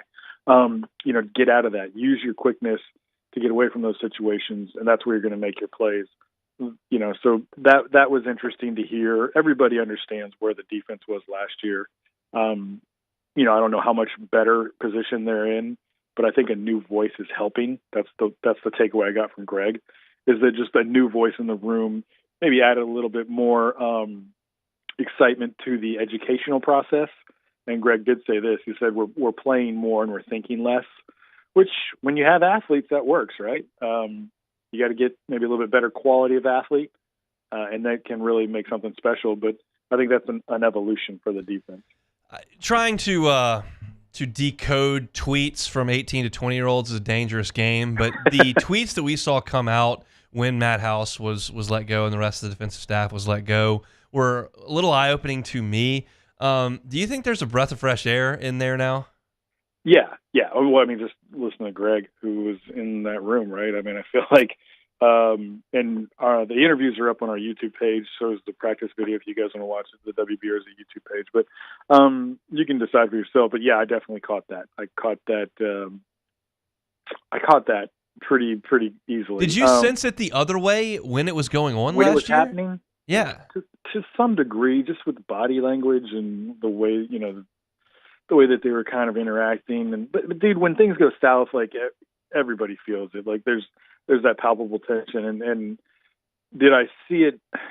Did I see it beforehand? No. I mean, but you can hear whispers and rumblings and things. And I think there's a little bit more connectivity that needs to happen with the football team, and it's a bigger picture issue that I think we're seeing in all of college football because of pay for play and what it's kind of evolved into. Like, you got to have guys in there for the right reasons, and that's hard to do in this college football landscape because you're getting a lot of one-hit wonders. You're buying the skill set to some degree. So the buy-in from the player and the reasons why they're playing might not necessarily always be there. I will say this: Garrett said that is one of the things that he appreciates about this team is everybody's commitment to doing it the right way. He even referenced all those questionnaires and pills and sleep studies that they have to do. He's like, you guys know about those from where we started those to where we are now. It's almost night and day. So, if that holds any water, then that bodes well for the productivity of this team come fall. LSU back out on the practice field coming up on Thursday. One more before we get you out of here. How do you feel about the Lady Tigers draw coming up on Friday this weekend? I mean, I don't think the first or second round is going to be an issue. I think it's when you got to get past UCLA and then obviously Elite Eight matchup with Iowa. They didn't do LSU or Iowa any favors in that draw, so it'll be fun. Rice, I think LSU will probably blow their doors off. I'm expecting LSU to be able to sit some players some real minutes. I would be surprised if Poa plays in the opener on Friday. May get her some action on Sunday. I just think it's going to be one of those deals where if you can, you sit your stars as much as possible and really gear up for what is coming down the stretch. Check him out on Channel 2 and, of course, the Channel 2 YouTube page, WBRZ. We got your interviews and practice footage up there as well. Michael, thanks for the time, man. Good man, Hunt. Thanks. He is Michael Cobble, sports director over at Channel 2. We'll talk a little bit more about LSU Lady Tigers coming up over the next couple of days, but a lot to get to over the next 30 minutes, and a lot of it centers around SEC baseball. I have not done an SEC baseball power ranking, so I'm imagining most of you have not watched a lot of teams outside of LSU and Mississippi State play in SEC baseball games. So I'll give you kind of my thoughts of where things stand after one weekend. Where does LSU stand? I'll give you my thoughts on that. Koki Riley will be with us in 15 minutes talking LSU baseball. So don't go anywhere. It's the Hunt Palmer Show. Palmer Show. One Bath and Closets. OneBathAndClosets.com is the website. David Duvall and his team, 30 years redesigning and remodeling bathrooms and closets. If you're just not comfortable with the closet situation that you have, my wife and I were not in our previous house, and one of the things we were looking for when we were looking to make a move was better closet space. And I can tell you that we've got that, and it has made a huge difference. If you don't want to move to have that happen because you like the interest rate that you locked in a couple of years ago and don't want to go to 6%, well, David Duvall and his team are happy to help you with that and keep you right under the same roof and completely change your closet situation and customize it to your exact specifications, and it's going to look beautiful at the exact same time. Check out testimonials, pictures of their great work, and request that consultation online at onebathandclosets.com. Our listeners fire off their opinions on the jimsfirearms.net hotline at 499-1045. Keep listening for your next chance to shoot us your thoughts with the jimsfirearms.net hotline on 1045 ESPN Baton Rouge. It was a humid day, barefoot children play, looking for that summer shade, time just slips away. Some kind of hold on me, like cypress stumps, your roots are planted deep inside of me. There it is, the extra mile, on the border of expected and extraordinary, for those willing to go further, like vans customized for work or play, with safety and tech to keep you connected. Supported by a 5-star sales, service, and finance team. and backed by the one-star you know. So go the extra mile. It's never crowded because so few have what it takes to go there. Mercedes-Benz Vans. Hey, it's Matt Moscona. For years, you've heard me tell you about Insurance Network of Louisiana, helping you find better coverage for less money. But it's not just for your home and auto. They also offer commercial property. So, retail stores, professional offices like doctors, dentists, attorneys, clothing boutiques. Insurance Network of Louisiana can find you better coverage for less money. They service the entire state of Louisiana, and they're local. So call today at 293-0450 or lainsurance.net. Yo, Jake here from my friends over at Community Steel Company located in Gonzales, Louisiana. The local place you can turn to for all of your metal building needs. Notice I said local, not Houston, not Dallas, not Atlanta, but right here in Gonzales. Visit them at their brand new state-of-the-art website at communitysteelco.com or pick up the phone and give them a call today to answer all of your questions on your metal buildings, roofing and sheet metal, and any other steel needs you or your business need at 225-647-2020. It's the details that make the difference between good enough and simply the best. At Skag Power Equipment, the difference is in designing lawnmowers with your convenience and comfort in mind. At Skag, we believe that quality and substance matter, and that you'll appreciate the attention to detail and craftsmanship we put into every single product. Thick steel and heavy-duty components provide you with unmatched reliability and performance. Skag, simply the best. Jerry and Benny Payne began Central Plumbing Company out of their driveway in Tanglewood subdivision. 50 years later and 4 generations down the road, we continue to serve Baton Rouge and the surrounding areas for all of their plumbing needs. Residential, commercial, industrial, or hospitality, Central Plumbing is here 24/7, 365. We want to thank our customers, family, and friends for 50 years of success. March Madness is here. We're live at the Beau Rivage Wednesday, Thursday, Friday, and Sunday. Live at lunch for the Beau Rivage for March Madness right here, 104.5 ESPN Baton Rouge.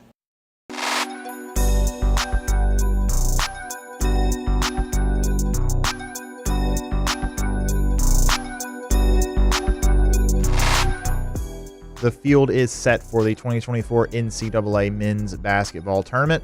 Tune in for first round coverage Thursday night at 6 and Friday night at 6. Then catch second round coverage starting Saturday at noon and Sunday morning at 11 right here on 104.5 ESPN Baton Rouge. This is the Hunt Palmer Show on 104.5 ESPN Baton Rouge.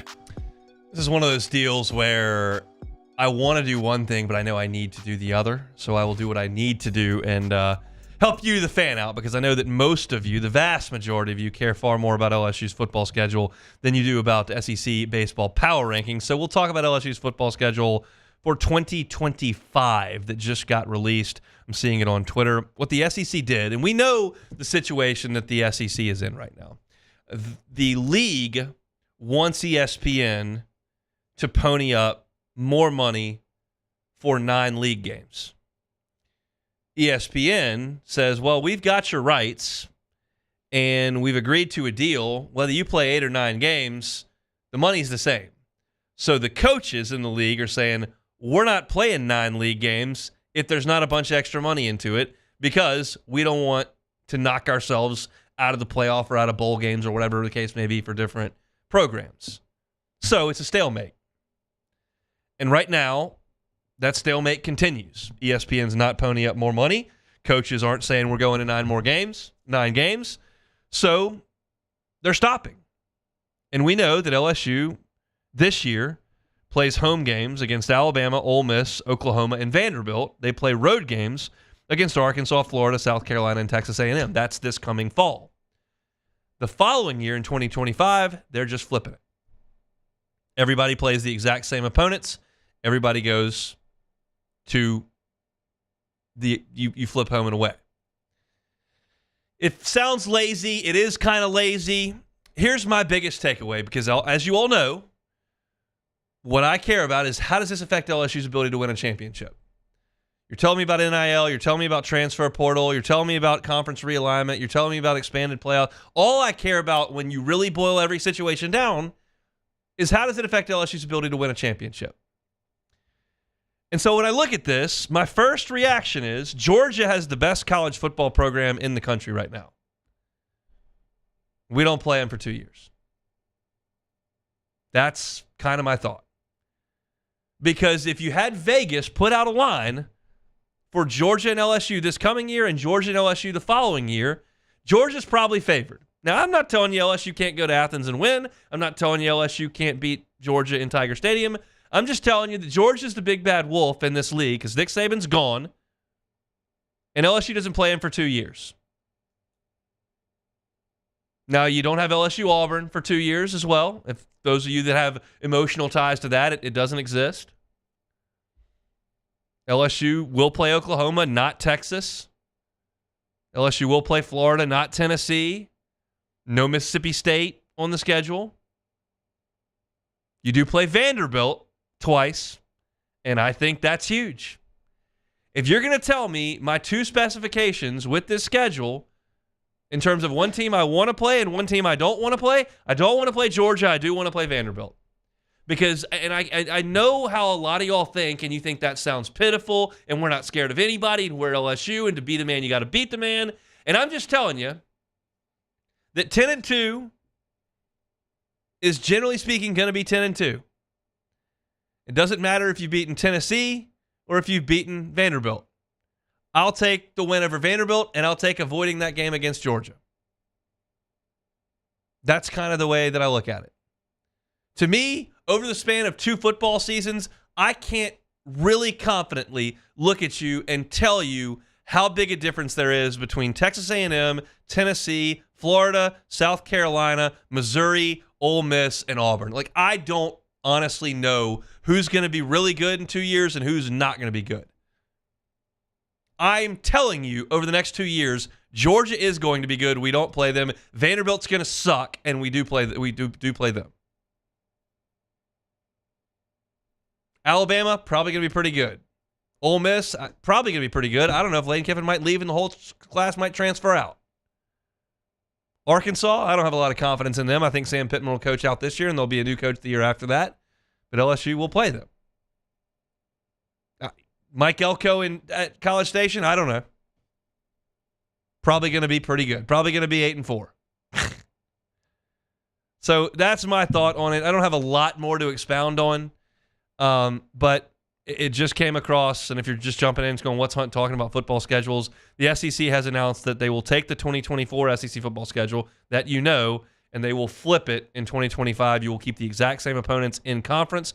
You will be required to play a game outside of your conference against a power conference. LSU's, of course, got 2 this year with USC and UCLA.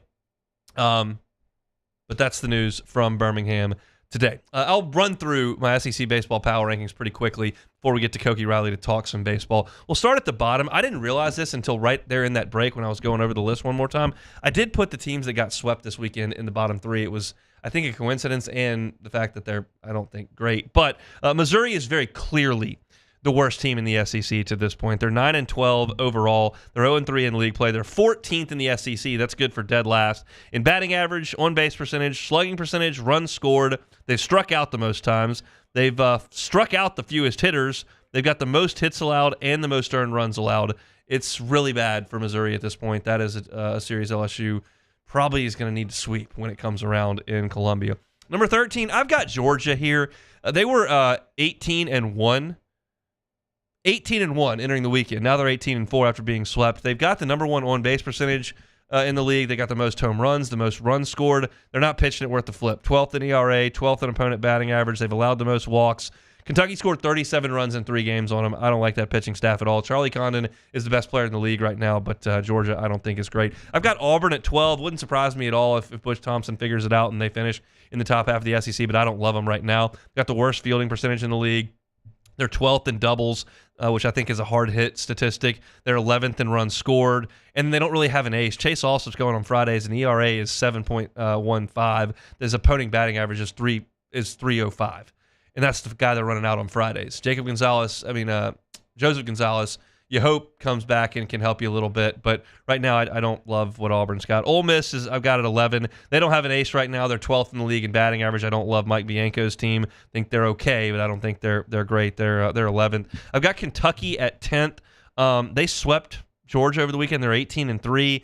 But they're trying to do this thing that they did last year. And yes, it got them to a super regional, so probably shouldn't complain about it. But they're second in the SEC in stolen base attempts. They're first in sacrifice bunts. They're last in home runs. I just don't love that way to play. That's just the way that I look at Kentucky right now. Maybe they'll prove me wrong again, but I've got them at 10. Mississippi State I've got at 9.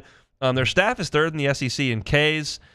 How long's Nick Dome out? I don't know. Obviously, Dakota Jordan and Hunter Hines are really scary in the middle of that lineup. LSU woke Hines up. So I've got Mississippi State at number 9. I've got Alabama at 8. Bama's first in the SEC in batting average, fourth in on-base percentage, third in slugging. T.J. McCants, who was at Ole Miss for 3 years, has had a kind of a resurgence as a transfer to Alabama. He's got 10 home runs. Ben Hess at the front of that rotation for Alabama, 34 strikeouts and just 20 and a third. They walked too many guys against Tennessee, but they got out of there with a win, 2 out of 3. So I like Alabama at number 8. South Carolina at 7. This is a team that could come back. I'm giving them probably a little bit of a benefit because I like Cole Messina and I like Ethan Petrie, and they're really talented in that lineup. They're 16-5, 1-2 in league play. Both those guys I just mentioned have 8 home runs. I got South Carolina at 7. I could see them backing up. Vanderbilt I've got at 6. They're 3-0 in league play after sweeping Auburn. They're 19-3 overall. They're second in the league in batting average, first in steals.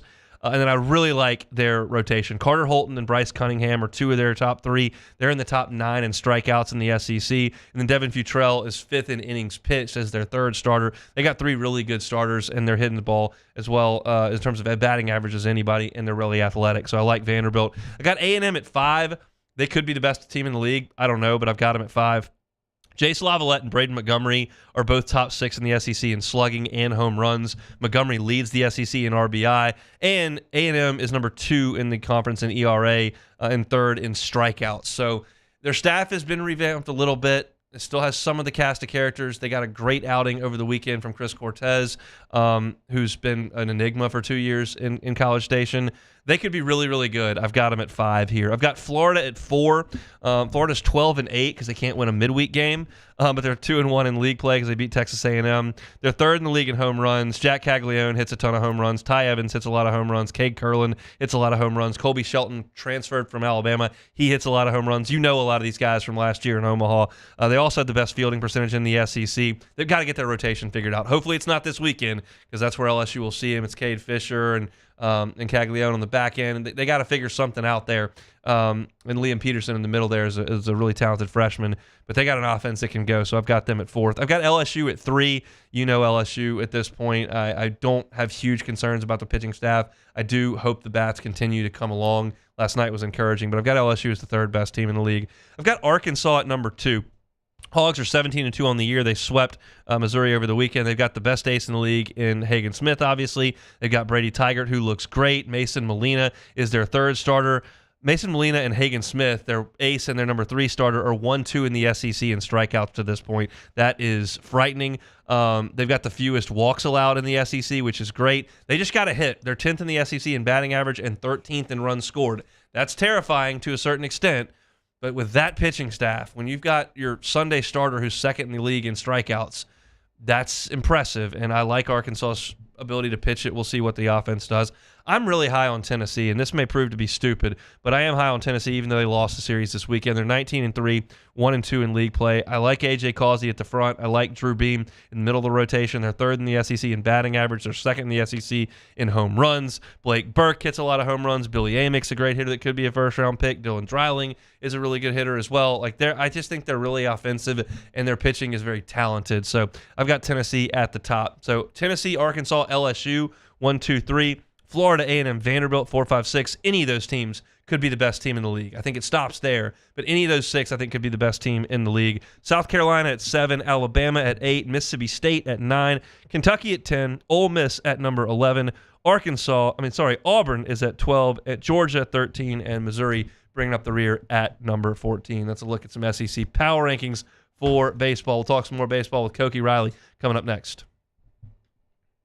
You are now listening to The Hunt Palmer Show. Audio, video, security solutions. What do? It's right there in the name. Audio, video, security, they got your solutions. Mitchell Fisher and his team are awesome to work with. Mitchell is so knowledgeable about what he can do. He came into my home. I don't know anything about surround sound or television mountings or home audio, and he just kind of dreamt it up and said, this is what we can do for you, and made it happen. They were in and out in the course of about 8 hours at my house, mounting televisions, putting surround sound on the patio and in the kitchen.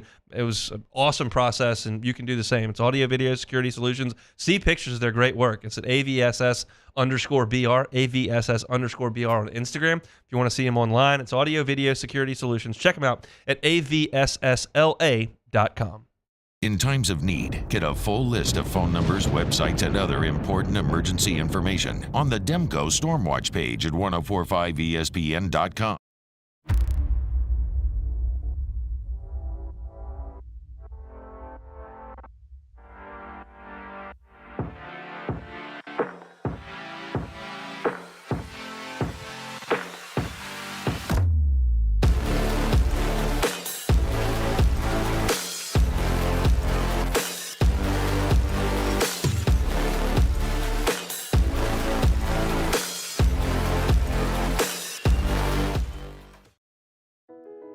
I've been doing business with Luba for 25 years. They're dependable, trustworthy. It's just the attention to detail with our clients. Our folks have years and years of experience. They're highly trained professionals, but many companies have that asset. What I'd like to think makes Luba a bit different is that we use those talents in a way that truly is dedicated to serving the needs of the folks who depend on us. Dylan Cruz here to tell you about Six Rings Baseball and Softball Camp. If you live on the North Shore and play ball, go to Six Rings Camps with former LSU assistant coach Dan Canaveri. His knowledge is second to none, and your child will improve and have fun doing it. Camps are held at Coquille Park and Six Rings Academy in Covington with 4 sessions over the summer. Full day and morning only sessions are available from ages 7 to 13. Go to sixringsbaseball.com or call 985-206-9096. Learn the game to love the game. Breck teamed up to reimagine your parks, and you imagined big. With your help, we went to work, creating 12 beautiful community parks across the parish. A family-sized water park, miles and miles of trails, and parks just for your dogs. There are more places to splash, to explore, to run wild, and even soar. You imagined, we delivered. Gold. Breck, your #1 park system in the nation. Electricity is all around us, and our families depend on it. Every day is sparked by the power of a cold drink or a warm meal, a movie night, and a comforting light at the end of a dark hallway. From sunrise to sunset, playtime to bedtime, our team is ready to take care of your electrical needs. Even in the case of an after-hours emergency, the light in your life shines brighter with Mr. Electric.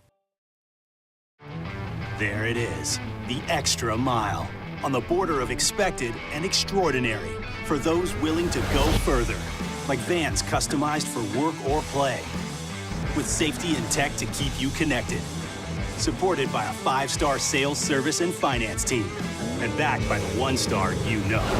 So go the extra mile. It's never crowded, because so few have what it takes to go.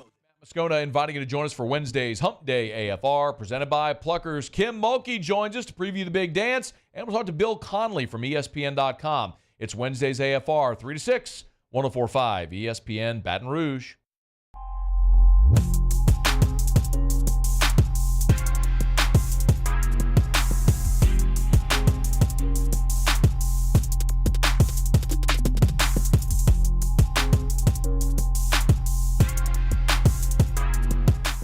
You're listening to The Hunt Palmer Show on 104.5 ESPN Baton Rouge.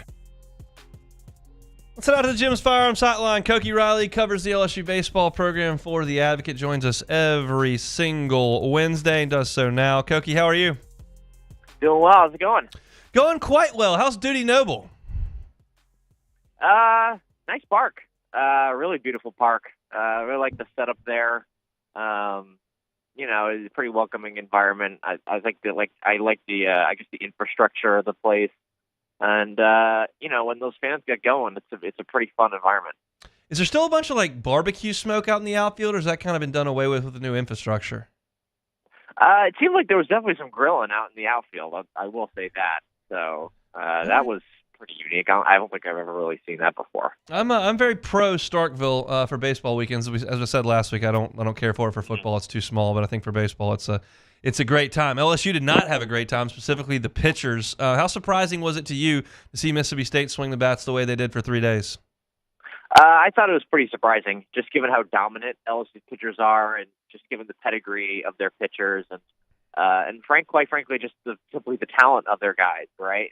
You look at the makeup of their stuff, some of the action on their pitches, and I wrote about that with the starters heading into the weekend, and it just didn't seem like Mississippi State was spaced by any of it. Like, they jumped on fastballs early in the count and drove those pitches for big hits, and LSU tried to pitch backwards a decent bit, and that didn't really work either. And Mississippi State did a really good job of jumping on all of LSU's mistake pitches, and they didn't let LSU get ahead in counts. They didn't let them groove in a fastball on the first pitch to go up 0-1, or a fastball on the second pitch to go up 0-2, so they can get to the finishing breaking ball. Like, Mississippi State didn't let them do any of that. They jumped on them before LSU could jump on it in Mississippi State. So it was a very good game plan and a very good performance from Mississippi State. I don't think we should discount that too much, but at the same time, like, you need more if you're an LSU fan from your pitching staff. That's for darn sure. Do you feel differently about LSU staff today than you did Friday morning? Maybe a little bit with individual guys here and there, but at the same time, like, I also think that I think they're better than this, but I also don't think they're maybe quite as dominant as we thought they'd maybe be after conference play, and that's that's natural, right? Like, they weren't playing the greatest they were playing not terrible competition, but not the greatest competition. I think their strength of schedule was somewhere in the 120s, and that's probably about right. And their pitching staff's definitely good enough to dominate opponents like that, which is not bad, and something they had even trouble dominating last year with their pitching staff outside of Paul Skeen. So, that's like, the depth is, I still think they're deeper than they were last year. But at the same time, like, they're not going to be throwing shutouts every weekend against these SEC teams, and the SEC is too good for that. And too many good hitting teams, like even like a Mississippi State, they're going to face teams that are even better at hitting than Mississippi State is, and that might even start this weekend, depending on how you feel about Florida. So, I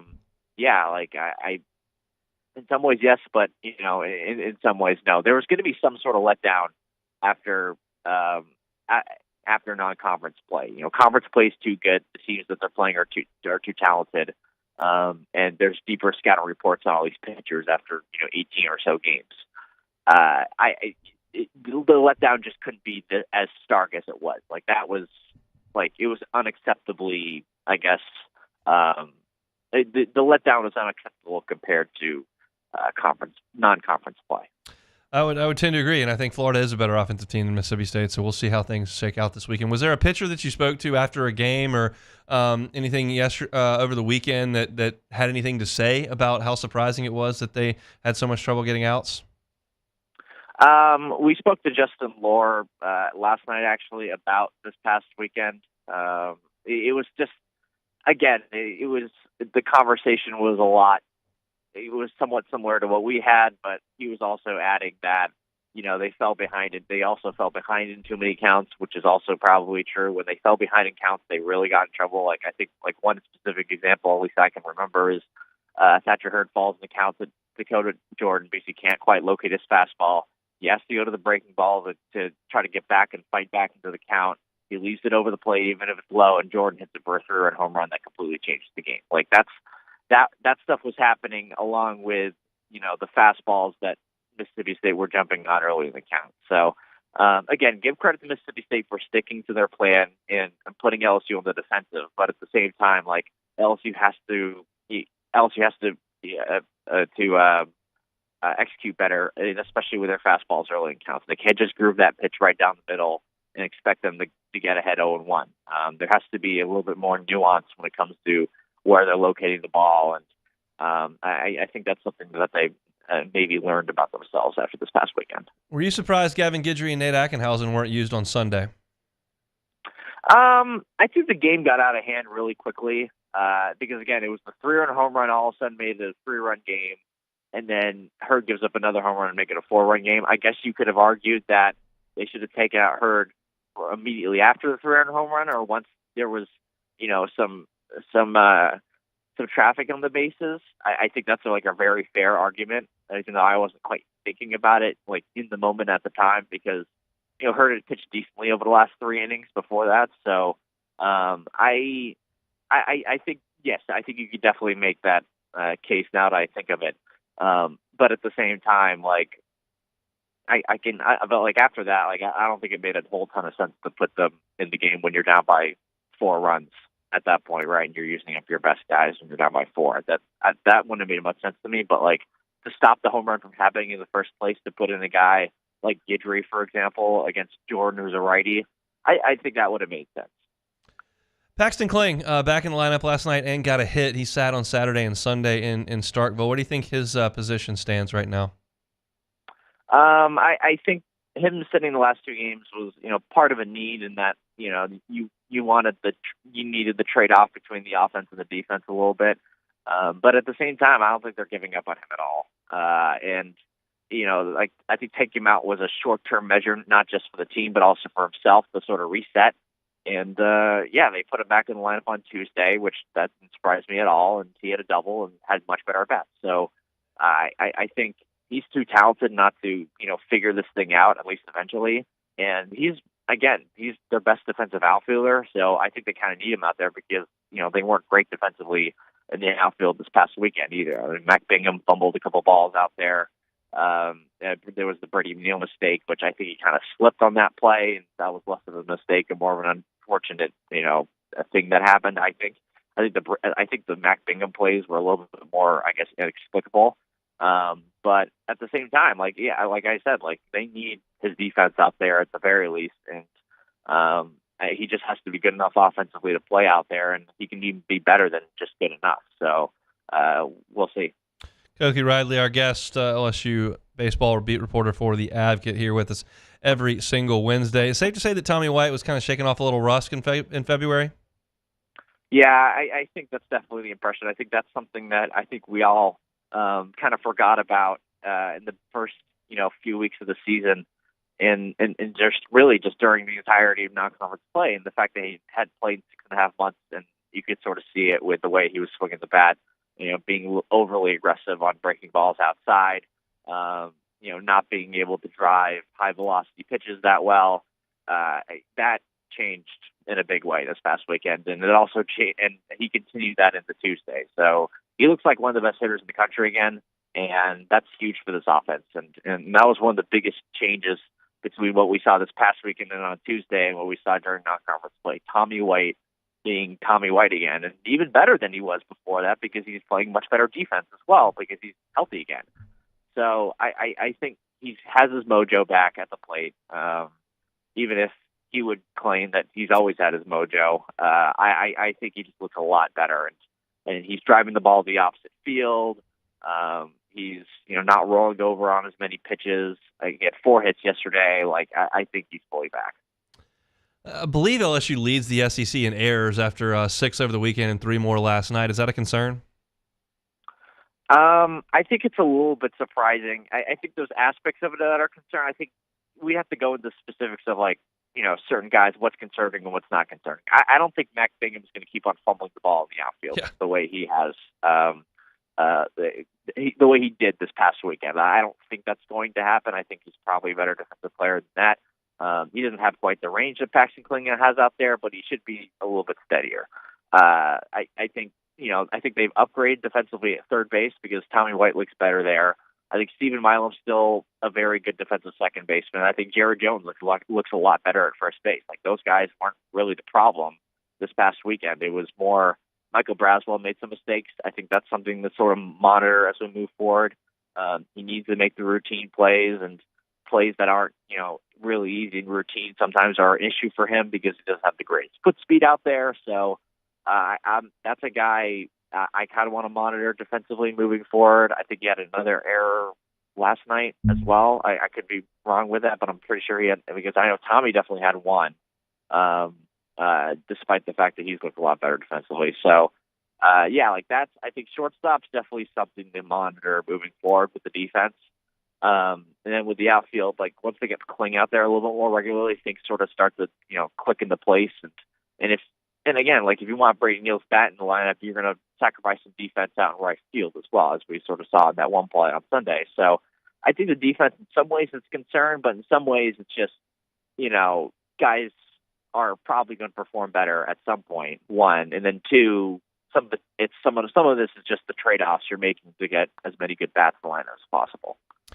Koki, we appreciate some time and you being flexible for us. We'll see you out at the box this weekend, all right? Awesome. Sounds great. Thanks so much. Koki Riley, beat reporter for LSU Baseball with The Advocate. Look, big weekend for LSU, no doubt about it. We'll talk to Joe Healy about it tomorrow. We'll talk to Nick Delatorre. We'll talk to Chris Demouy moving forward. But as you kind of start to look at this, and you're 1-2, which is certainly not the end of the world, but you got Florida coming in. And if you weren't to take carry your business this weekend, I mean, the first game next weekend, you're seeing Hagen Smith in front of 11,000 people at Ball & Walker, and you are a decided underdog in that game. Even though Luke Holman's been great, even though you've got an excellent team, and you can certainly go win that game. But it's going to be a tough one. Probably the toughest assignment of the year, Hagen Smith at Ball & Walker in the first game of that Arkansas series. So, look, we know it's a grind over the next month, and they've got to find a way to sock away wins when they can. They found a way to do it on Saturday. Got to find a way to get hopefully a couple more this weekend. We appreciate Koki for giving us a little bit of time talking some LSU baseball. We'll take one more time out. Come back and close it out. It's the Hunt Palmer Show. The Hunt Palmer Show. Our listeners fire off their opinions on the jimsfirearms.net hotline at 499-1045. Keep listening for your next chance to shoot us your thoughts with the jimsfirearms.net hotline on 1045 ESPN Baton Rouge.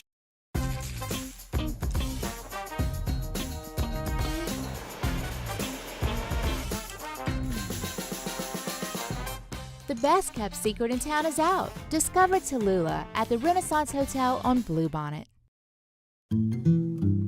Power up your next project with John Deere Deals by Sunshine.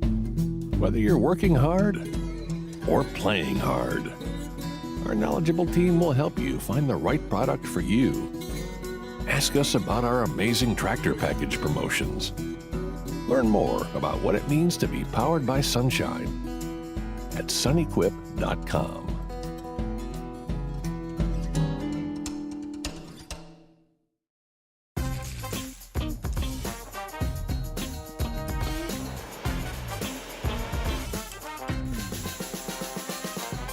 The best kept secret in town is out. Discover Tallulah at the Renaissance Hotel on Bluebonnet. Gulf Coast Office Products is a nationally recognized Savin office equipment dealer based right here in Louisiana. Over 100 employees strong, Gulf Coast has the boots on the ground to support all vertical markets from education, engineering, legal, and finance. With the latest in office technology from desktop to production segment units, Gulf Coast and Savin have the perfect fit for you. Call 225-756-2644. That's 756-2644 for Gulf Coast Office Products. The Windsor Senior Living Community in Mandeville, Louisiana is a beautiful, vibrant apartment community geared toward seniors. They are nestled right in the heart of Mandeville, where seniors live a more carefree lifestyle in spacious apartments with the peace of mind that comes from having a little extra help. Call the Windsor at 985-624-8040 to schedule a lunch and tour. Come see how the Windsor can be your passport to peace of mind. Hey, it's Matt Moscona. For years, you've heard me tell you about Insurance Network of Louisiana, helping you find better coverage for less money. But it's not just for your home and auto. They also offer commercial property. So, retail stores, professional offices like doctors, dentists, attorneys, clothing boutiques. Insurance Network of Louisiana can find you better coverage for less money. They service the entire state of Louisiana, and they're local. So call today at 293-0450 or lainsurance.net. Yo, Jake here from my friends over at Community Steel Company located in Gonzales, Louisiana. the local place you can turn to for all of your metal building needs. Notice I said local, not Houston, not Dallas, not Atlanta, but right here in Gonzales. Visit them at their brand new state-of-the-art website at communitysteelco.com or pick up the phone and give them a call today to answer all of your questions on your metal buildings, roofing and sheet metal, and any other steel needs you or your business need at 225-647-2020. It's the details that make the difference between good enough and simply the best. At Skag Power Equipment, the difference is in designing lawnmowers with your convenience and comfort in mind. At Skag, we believe that quality and substance matter, and that you'll appreciate the attention to detail and craftsmanship we put into every single product. Thick steel and heavy-duty components provide you with unmatched reliability and performance. Skag, simply the best. Jerry and Benny Payne began Central Plumbing Company out of their driveway in Tanglewood subdivision. 50 years later and 4 generations down the road, we continue to serve Baton Rouge and the surrounding areas for all of their plumbing needs. Residential, commercial, industrial, or hospitality, Central Plumbing is here 24/7, 365. We want to thank our customers, family, Is set for the 2024 NCAA Men's Basketball Tournament. Tune in for first-round coverage Thursday night at 6 and Friday night at 6. Then catch second-round coverage starting Saturday at noon and Sunday morning at 11, right here on 104.5 ESPN Baton Rouge.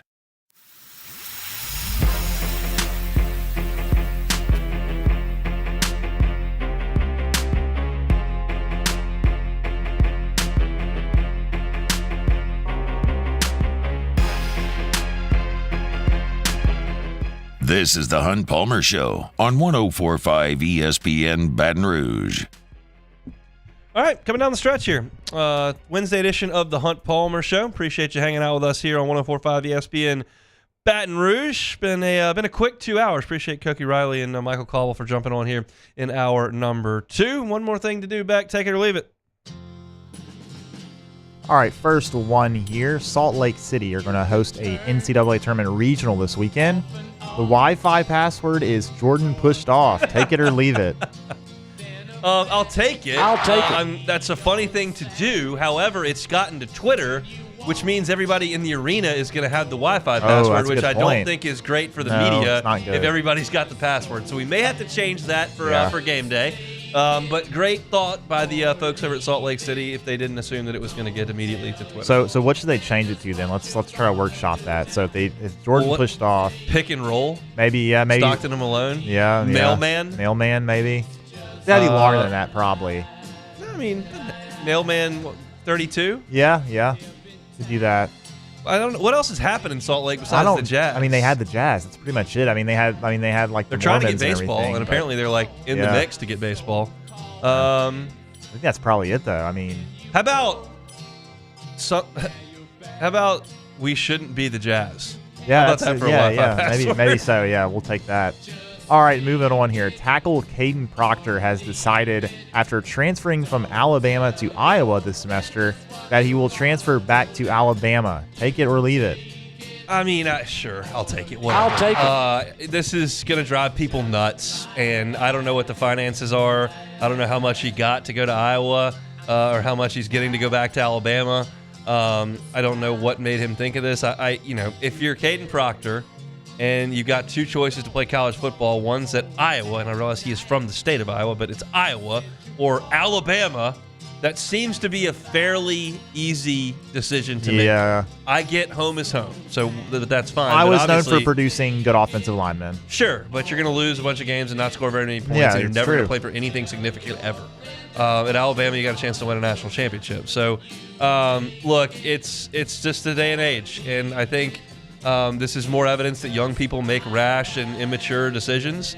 And I guess he's trying to correct it. We'll see. I wish he was playing for Iowa because I don't really want to play against him anymore. But he's not. So on to next football season, Caden. All right, last one here. The next 4 days are the best 4 days in sports. Take it or leave it. I think I'll take it. Look, I clearly love the Masters. I love Regional Friday and having all those games going like crazy in college baseball. I realize that nobody really cares that much about that. The Olympics are fantastic. The Super Bowl's one day. But I mean, with that many teams, that many fan bases that are invested, that much money in gambling, the sports books, the office bracket challenges, the buddy bracket challenges, the fact that it's on all those channels and it's on all day in the sports bars, and like it just everyone feels invested in it in my like world, even if you're not really that big a sports fan, but your office said fill out a pool and you can win $50, like everybody's in. So it's just I think the action-packed nature of it, I love it. I think Jimmy and Charlie are obviously going to have an awesome time there at the Beau Rivage for the next few days. I'm looking forward to watching a little bit tomorrow and certainly tomorrow night. And I think it's the best. I wish that LSU would get back quickly. I figured out that team that LSU had that was so good that won the league and played Yale in the first round a couple years ago when I was doing Hoops with Hunt. I'm watching. It's just a nervous wreck in those, and I had forgotten that because LSU didn't play in the tournament all that much. And that was a good game too, I think. Yale came back. LSU built a big lead, and Yale made a little push, and LSU kind of held them off at arm's length. The next game was against Maryland, which was a classic, and Tremont hit the buzzer beater. And then they played Michigan State and got beat. But it's an awesome event. I think it's fantastic. Is it the best way to crown a champion? No, it's not. Is it fun? Yeah, it is. So I'm looking forward to it. Tomorrow. Get into 1045ESPN.com and enter the bracket challenge like I did today. I can't really tell you what any of my picks were, and none of them were made with a lot of research done, but I've got some teams. That's the best way to do it, Hunt. I've got a chance, and I'm sure it'll be really, really ugly by about 10 p.m. tomorrow. But it's fun nonetheless, so looking forward to a little bit of March Madness tomorrow. All right, that's it for a Wednesday show here on the Hunt Palmer Show. Open things up today, talking LSU and North Texas in basketball. The Tiger season is done. Segment 2, we talked LSU and Louisiana Tech midweek baseball. It was a What If Wednesday. We talked about stakes and the ACC and my kid crying and lots of things you can go back and check out. And then I gave some thoughts on the SEC teams in the NCAA tournament at the end of hour number 1. Michael Caldwell joined us at 2 o'clock for LSU football talk. They chatted with Garrett Nussmeier, with Greg Penn, with a number of the LSU players after practice today.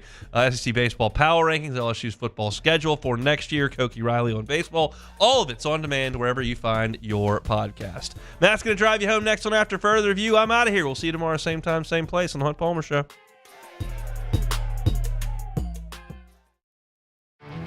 There it is, the extra mile, on the border of expected and extraordinary, for those willing to go further, like vans customized for work or play, with safety and tech to keep you connected. Supported by a 5-star sales, service, and finance team. And backed by the 1-star you know. So go the extra